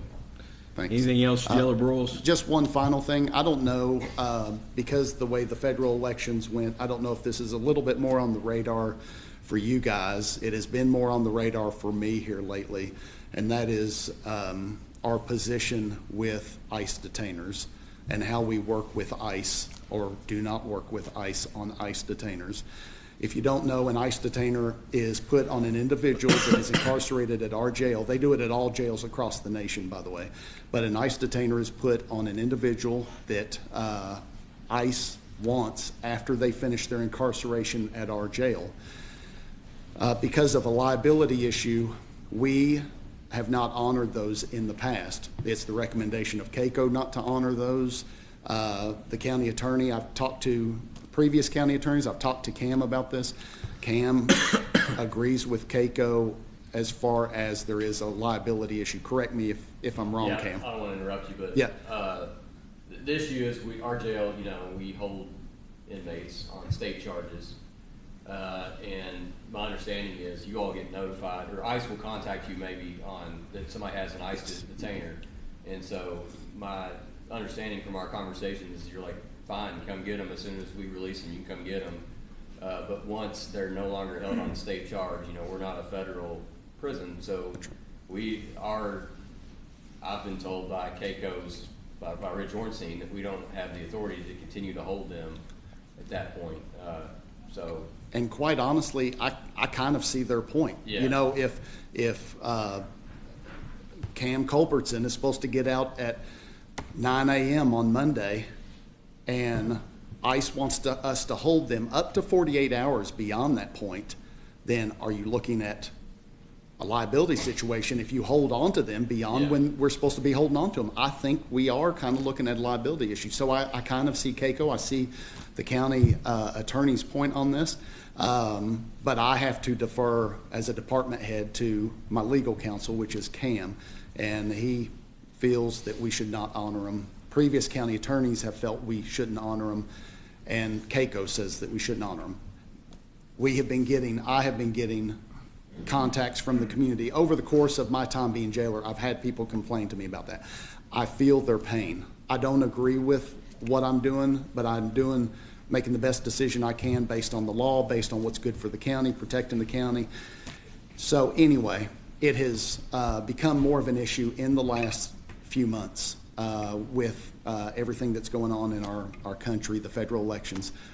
What I have done, and I've been in conversations with the county judge and with the county attorney, what we're going to do is one of the counties that we contract with currently, Oldham County, that we have a housing contract with already in place, they are a ICE detaining facility. Now, there's only one true ICE hold facility in the state, and that's Kenton County. But some other facilities in the state are a temporary detaining facility for ICE. They can hold up for 72 hours.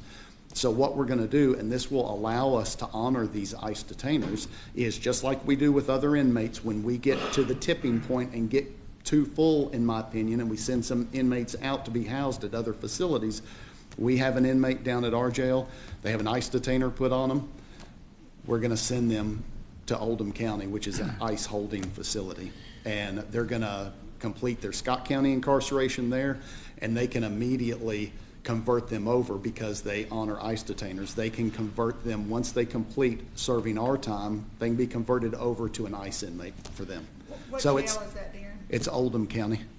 It's, for us, from my opinion, my perspective, it's a no-brainer. It's seamless. We don't have to do anything really. I've talked to Oldham County, the Oldham County jailer and his chief deputy about this.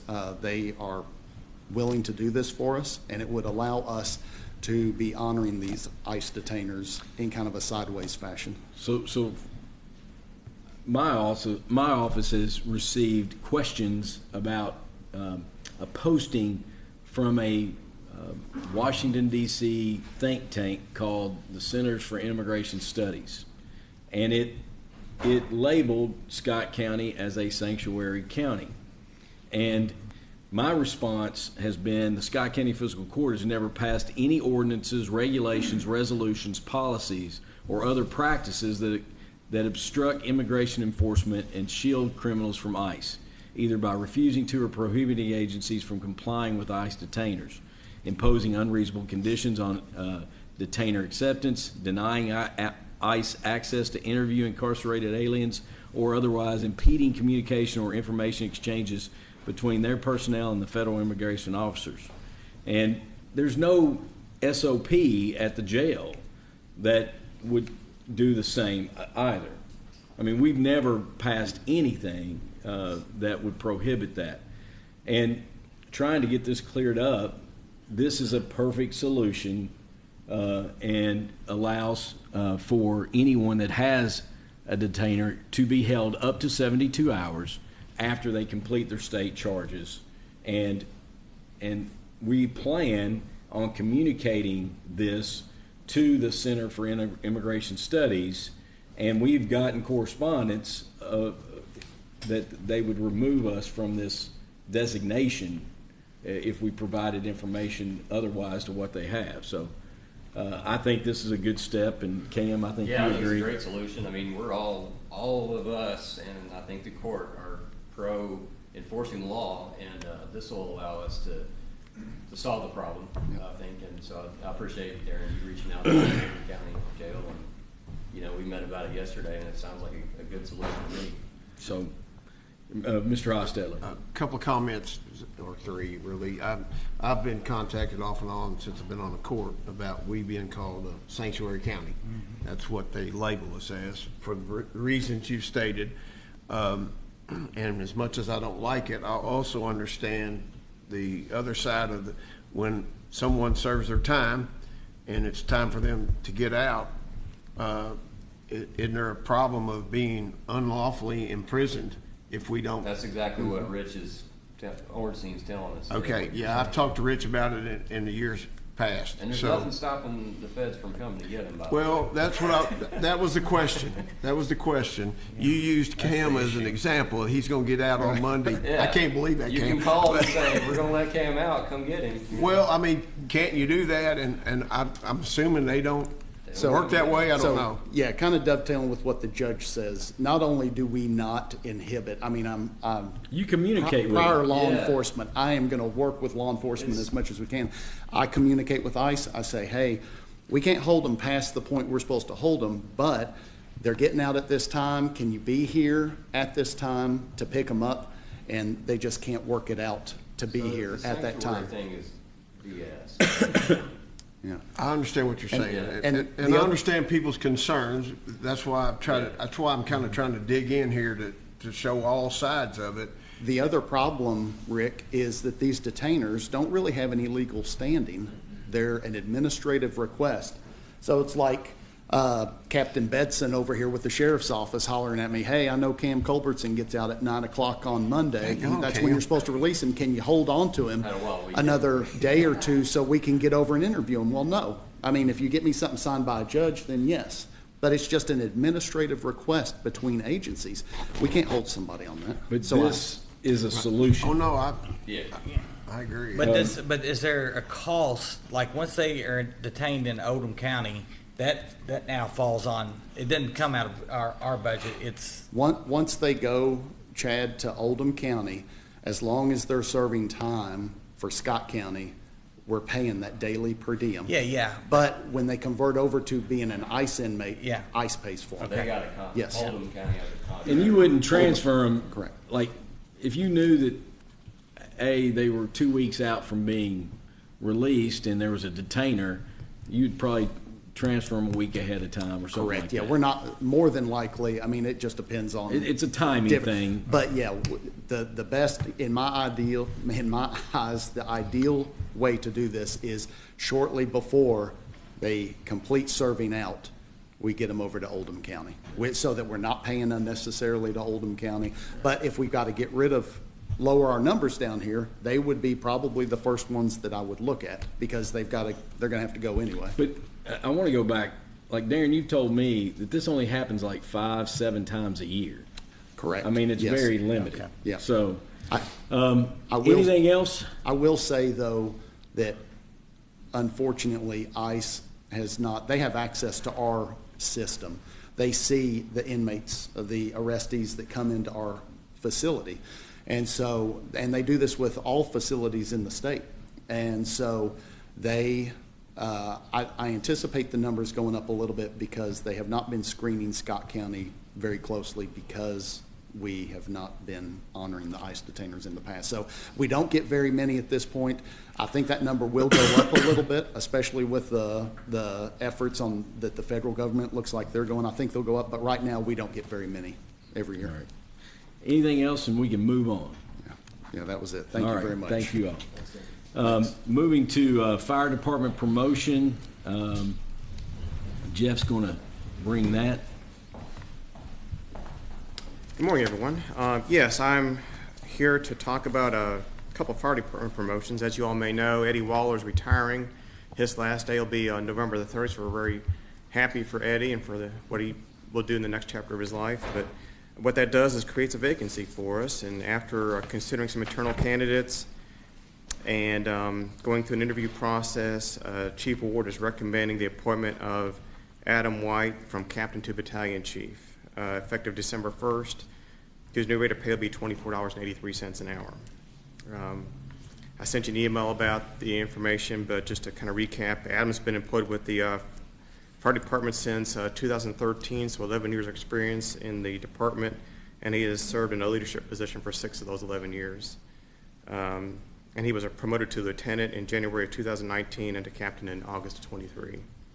So I present that recommendation to you first, but I can go ahead and cover all these, because what that does is when Adam White gets promoted to battalion chief, it creates a captain, then of course we'll create a lieutenant vacancy. So I'll jump into the next two as well.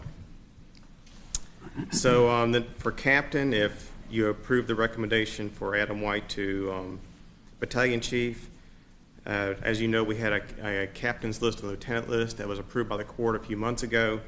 And the first person on the list for captain is Jeremy Barnett, and he will start pay at $21.88 an hour. And then Mark Bennett is the next candidate on the lieutenant list, and he would receive a pay rate of $19.04 an hour. And all these changes will be effective December the 1st. Questions or comments? Motion from Mr. Pratt, second from Mr. Jones. Any other questions or comments? All those in favor, please say aye. Aye. Any opposed? Motion passes. Okay. Thank you all. Thank you. Next, animal care and control promotion. Yes, we have a vacancy as senior animal control officer, and the recommended candidate is Brianna Thompson. Her pay rate will be $22.31 an hour, and that change will be effective December the 7th, which is the first day of the next pay period. So I present that recommendation to you. Any questions or comments? How are they on their staffing levels? They have one vacancy, and we are going to be doing interviews the first week of December.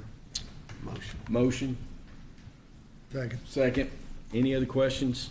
All those in favor, please say aye. Aye. Any opposed? Motion passes. Now down to EMS, new hires and promotion. I guess I'll do the promotion first, just to present that to you. very pleased that Cameron Wilson has obtained his paramedic certification. He obtained that on November the 15th. And was he one of our participants in our program, Chris? So that's another example of where things have worked out well. Certification program working. Yeah. And so what we would like to do is, since he's already received that certification, make his pay change effective in this current pay period, which is the first day of that pay period is November 23rd, and that new pay rate will be $17.90 an hour. So I present that to you. Questions or comments? Yeah, so wait, now you want to make it Retroactive. go back to the 23rd, even though today's the 25th 26th, yes. or the 26th? I mean, we could make it effective December 7th if that would be your preference, but Well, I mean, my question is he wasn't a paramedic, well, 3 days ago. He obtained a certification on November the 15th, so he's had it, and he's been working as a paramedic since he obtained it. So, Yeah, I just want to be consistent. As long as we're consistent, and if that's something that we've done before. and we have done this before. Okay. Yeah, I mean, you understand my concern. I do.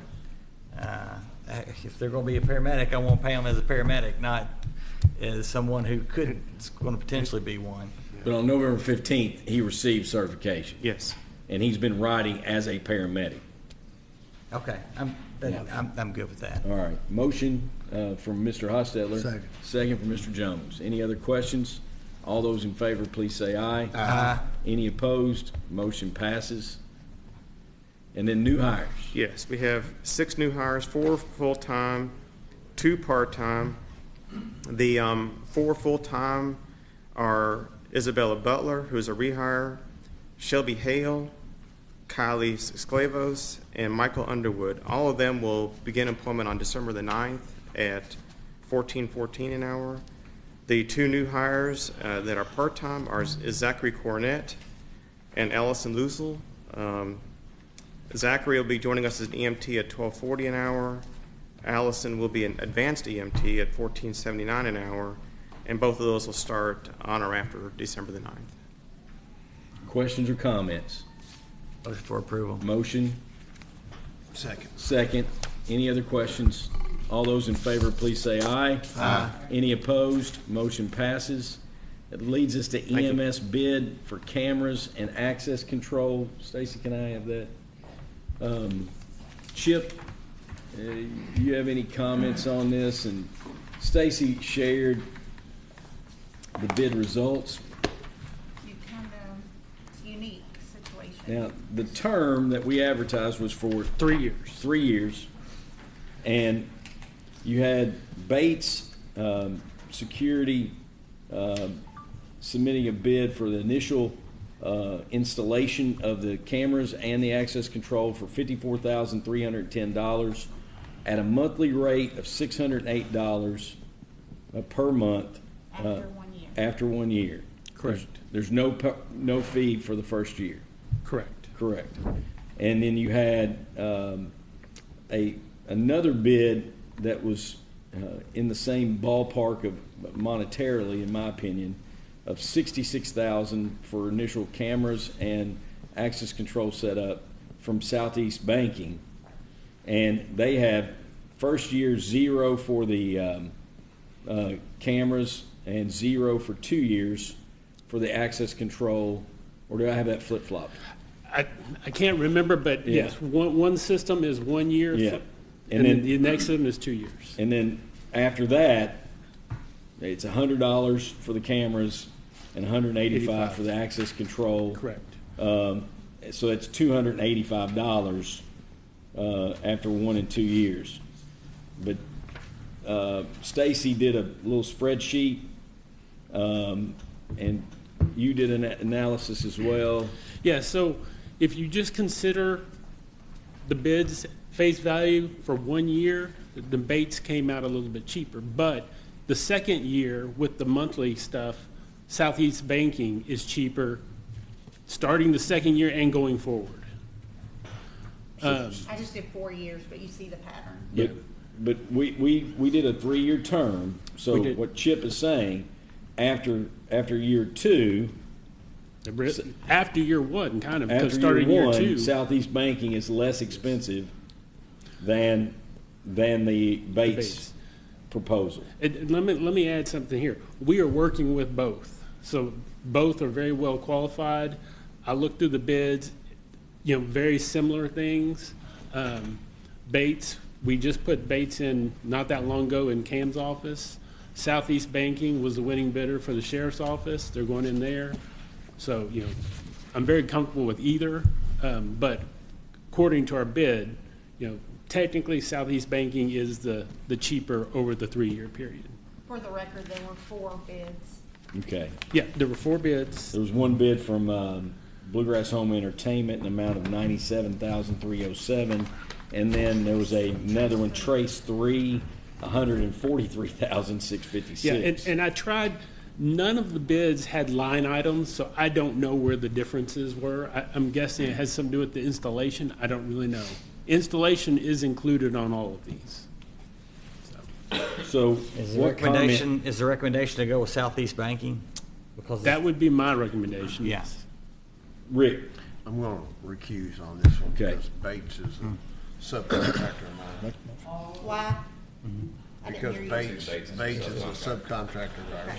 I'll make a motion to go with Southeast Banking's bid. Systems. For a total of $74,040 over the 4 years. According to the sheet. It's a Well, three. we're just gonna do 3. It's a 3-year term. Is all Southeast we. Banking for 3 years. All right. Just reading the sheet. With that said, we have a motion. Is there a second? A second from Mr. Wallace. Any other questions or comments? All those in favor, please say aye. Aye. Any opposed? Motion passes. Chip, will you notify them? I will. All right. Next, we have a Bluegrass Area Development District agreement for the voucher webpage. This was shared. $800. It's a yearly agreement, Pat. Yeah. Just backups. You all, this is like one of the number one calls that we get on a weekly basis about the voucher program. We'll probably try to give you a mid-year update after December of where the. I can actually give a fiscal year next time, or I can send out information. We'll send out information, but the voucher program is used widely. And we got a motion. Second. Any other questions or comments? All those in favor, please say aye. Aye. Graph I can send, that way they can just see what it did Very last good. That motion passes. Coroner surplus. It's a freezer. It's a cooler, freezer. We actually replaced it last year with. Yes. The cooler we bought.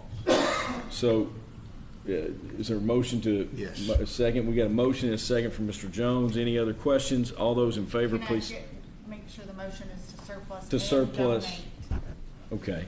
To Harrison County. To Harrison County. Sister county. Yeah. And they're going to come pick it up. Right. So that won't be any cost to us. All right. So we have a motion, we have a second.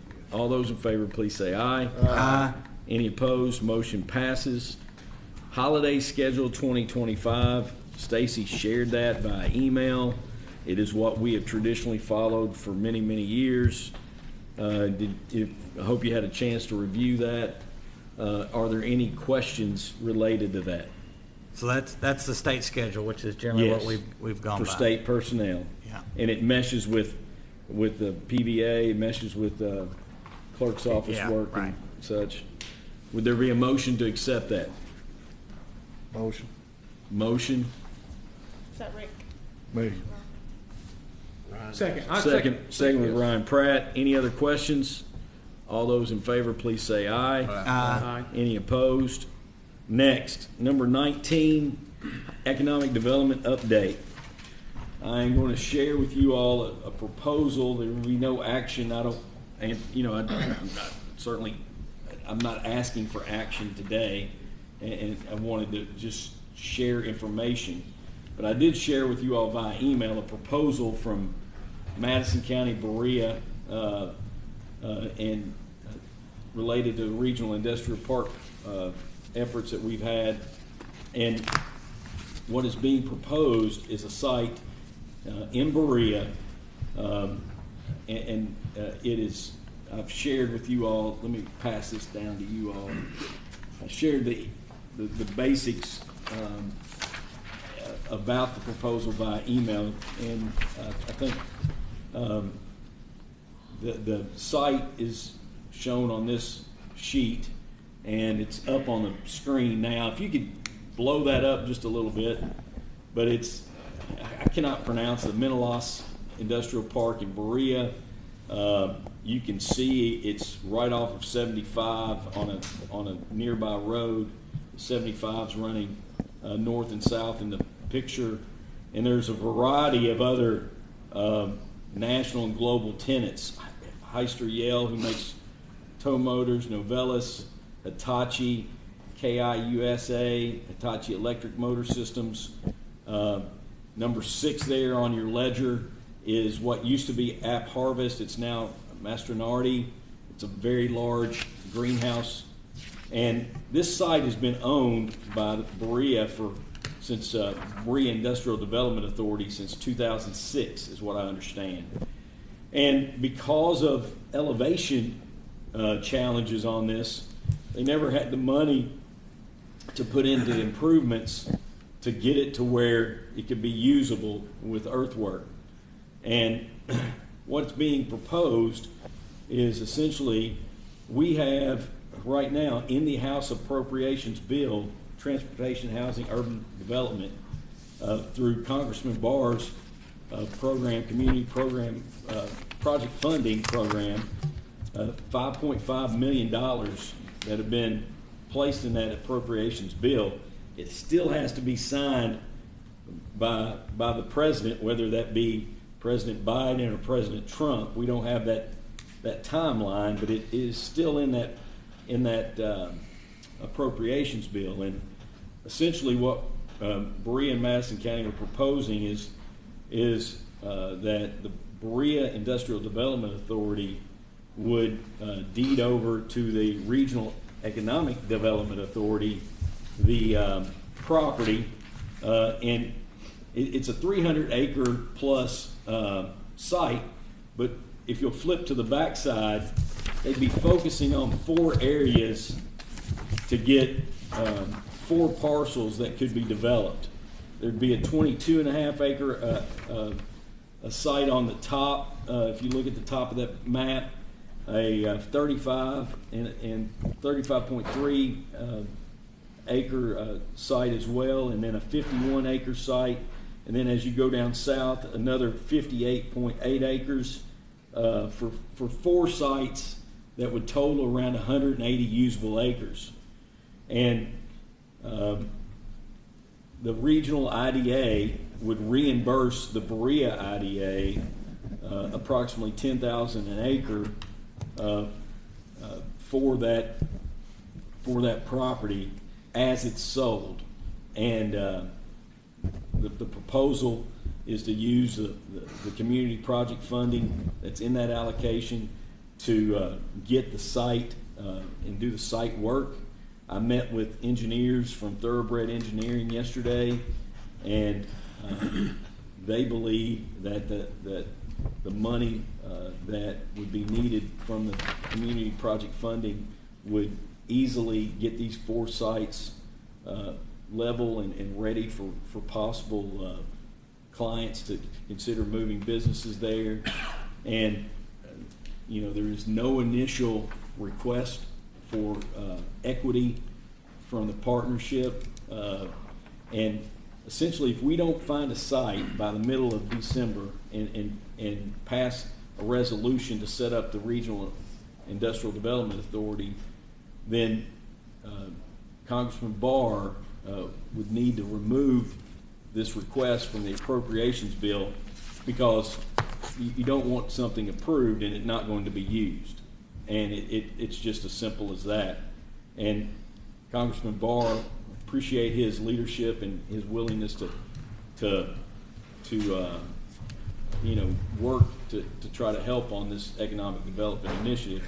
But the way the application is Scott County Fiscal Court is the agent that made the request, and we would have to designate these funds to be used at this site, and it has to be used on a regional site. So it's essentially we're trying to be good stewards of monies that could come and benefit the region and our community by looking at this site. And just, initial thoughts, questions, anyone, I'd take any questions from anyone right now about what's being proposed. I shared the new draft interlocal. It's not any different other than the partners would be Lexington, Madison County, Scott, and the city of Berea. And I'm going to share now, Michael George prepared just some rough estimates and assumptions and projections based on trying to be conservative and in the breakdown of percentages of ownership of the Regional Industrial Development Authority. Lexington would have 33.3%. Madison County and the city of Berea would share 16.67 each to combine for 33%, and Scott County would get 33% as well. If you flip over to the next page, looking at just exactly like what we did here in Scott County, I think they were basing it on 8 businesses. What they're basing these numbers on are 4 new businesses built out over 10 years. And instead of what we had here at 1,400 jobs or thereabouts, they're estimating here on a low end of 700 jobs, just to give you numbers, at a rate of pay of $32 an hour full time. And the revenue assumptions based on property tax and or a pilot payment, and that has to be determined, and then occupational tax of 2%, insurance premium tax of 6% at that site. But if you look at the numbers in the different columns, just like we had here, we're looking at a nice revenue stream over the course of if you're looking to 2055, it amounts to $8,276,000 just estimated. And this sets up the Regional Economic Development Authority, and then it goes from there. I would propose, and I shared this previously, I would propose that we appoint Mike Hockensmith and Daniel Harrison as our board members for the Regional Economic Development Authority. And if the pleasure of the court is to move forward with this, I would like to have a special called meeting next week. Madison County's considering this today. Berea is having a work session and considering it next week as well. And Fayette County is going to consider it on the 3rd and the 5th as well. To me, it is a great opportunity. We are using funds that are in that appropriation, and the site is already zoned industrial. It's been owned, and you've had initial due diligence done, a phase 1 ESA, preliminary geotech has already been done on this. Like I said, the only reason it was not advanced was because of the cost for the site work and the earthwork. When's it due? You said mid-December. We meet on the 13th. We would need to go on and have something next week. Is in that way it removes, if the pleasure of the court is to move forward with this proposal, then I'd like to have something next week to consider a resolution. Just like we passed a resolution for the site here, we would pass a resolution to authorize the judge executive and myself to sign the interlocal agreement. No different, just with different partners at a different site. Questions or comments? So I read through what you sent us, and am I correct? It looks to me like the grant, are we going to have any They feel investment? like the initial engineering feels like the grant money would do the site work to get it to where it would be marketable. Then you use, they think that once this is done, that they could sell the acreage at approximately 45, 50,000 an acre, and the Berea Industrial Development Authority would get the first 10,000 per acre back until they're, if we got 180 acres out of it, then we'd pay them back 10,000 an acre for that 180, but it would be through the land sales. Then the other monies would go into the RETA, and the RETA would try to market those sites at Berea with that money. Yeah, but up front, what I'm seeing, there's no There's no investment ask from us. There is no ask as Scott County for any capital equity from us initially, and they feel like that from the engineering report that they can get the earthwork done with the grant money. And then but it's it will only apply to the 4 or 5 different plots. The 4 parcels that are in that 300 acre and so area. The benefit going forward will be just from that. Correct. Because they've already got, I'm assuming they've already got utilities and things. All the utilities, the sewer plant. Hand. The sewer plant is adjacent to the south. Gas, electricity, water is there. There's the utilities listed on the front right. Oh, I didn't see that. Yeah. It's got water, natural gas, electricity. And this gives us the opportunity to have a revenue stream from a regional project and sets up the Regional Industrial Development Authority. Just going back, what Jack said a few minutes ago about the larger lots where he hadn't had much interest, or sees that as an issue here, because those are some pretty good sized lots, the 4 lots. And when you're looking at, you've got a 22 acre, 35, 51, there's nothing saying that you couldn't divide those. Okay. All they were looking at is, this is an area that they feel like they could flatten out and make it marketable. Because like if you look, there's some valleys that are not usable. And then if you look on the red, on this side, that falls off and it's a floodplain is my understanding. But you can see the sewer plant down at the bottom, and there's an access road down at the bottom. There's another access road there up at the top on the left by that comes off by that giant greenhouse. But there's a lot of activity here, and it's a business area already. Yeah. And there is a school there, but the school was built next to the industrial park.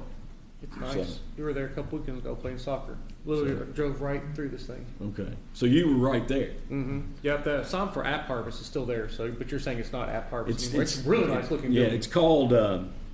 What did I say?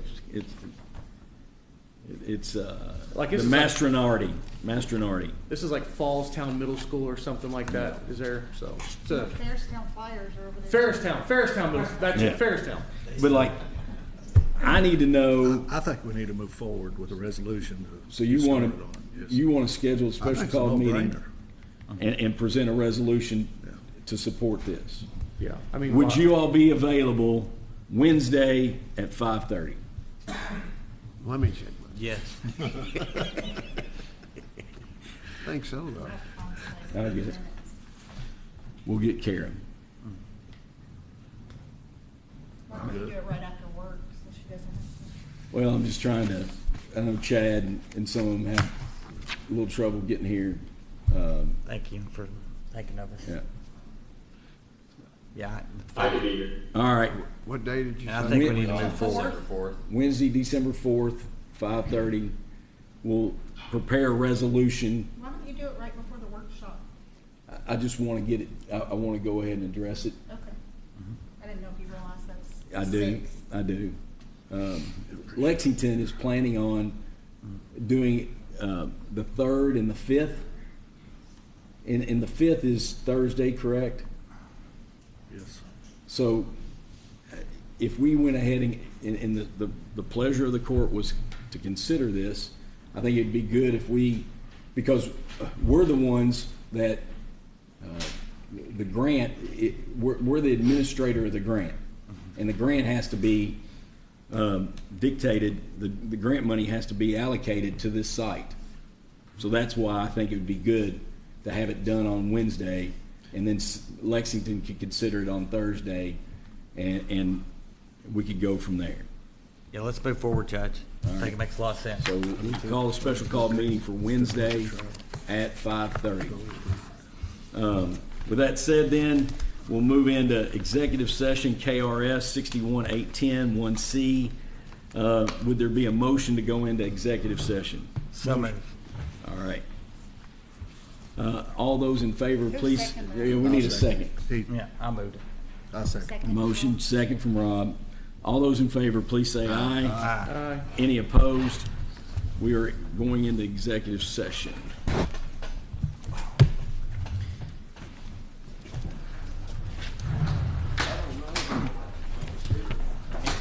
Are they still on the same? We'll have to call them. I've got to go to school. All right. You got to leave now? Do we have the quorum still? Did David leave? No, I think they're still on. Well, Let me do this real quick. So far, only Kelly left, right? Yeah. Chad, I need to mark you as leaving right now? I don't know. Give me how- 5 minutes. Okay. If it's going to be that, I think I So no? I'll still be here. Okay.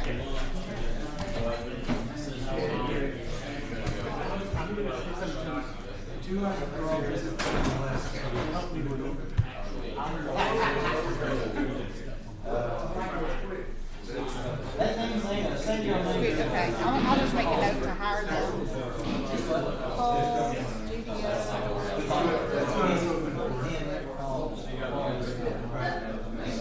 Kara's gonna kill me for having to come here at 5:30 to do that. I don't know. That's the one that's up in the air. Okay, yeah, my mic's never on. And I'm not saying anything bad. I just said Kara's gonna kill me. Maybe one of them. Because I'm gonna have to have her come in here and do this meeting. At 5:30. I might try to make it back.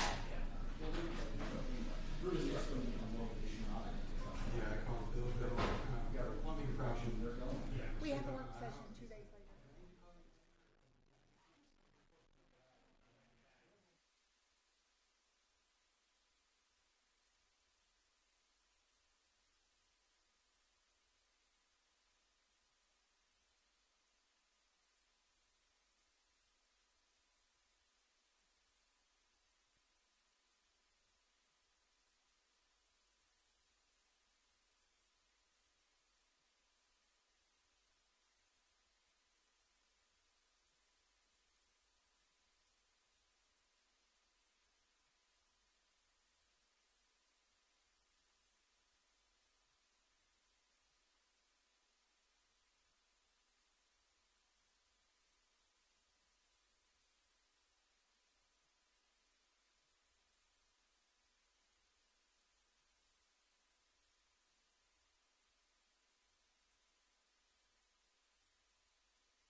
Session. You got a motion, is there a second? Second. All those in favor, please say aye. Aye. Let the record reflect that there's no action coming out of executive session. Is there a motion to adjourn? I have a motion from Rick, a second from Rob Jones. All those in favor of adjournment? Aye. Any opposed? We're adjourned. Thank you.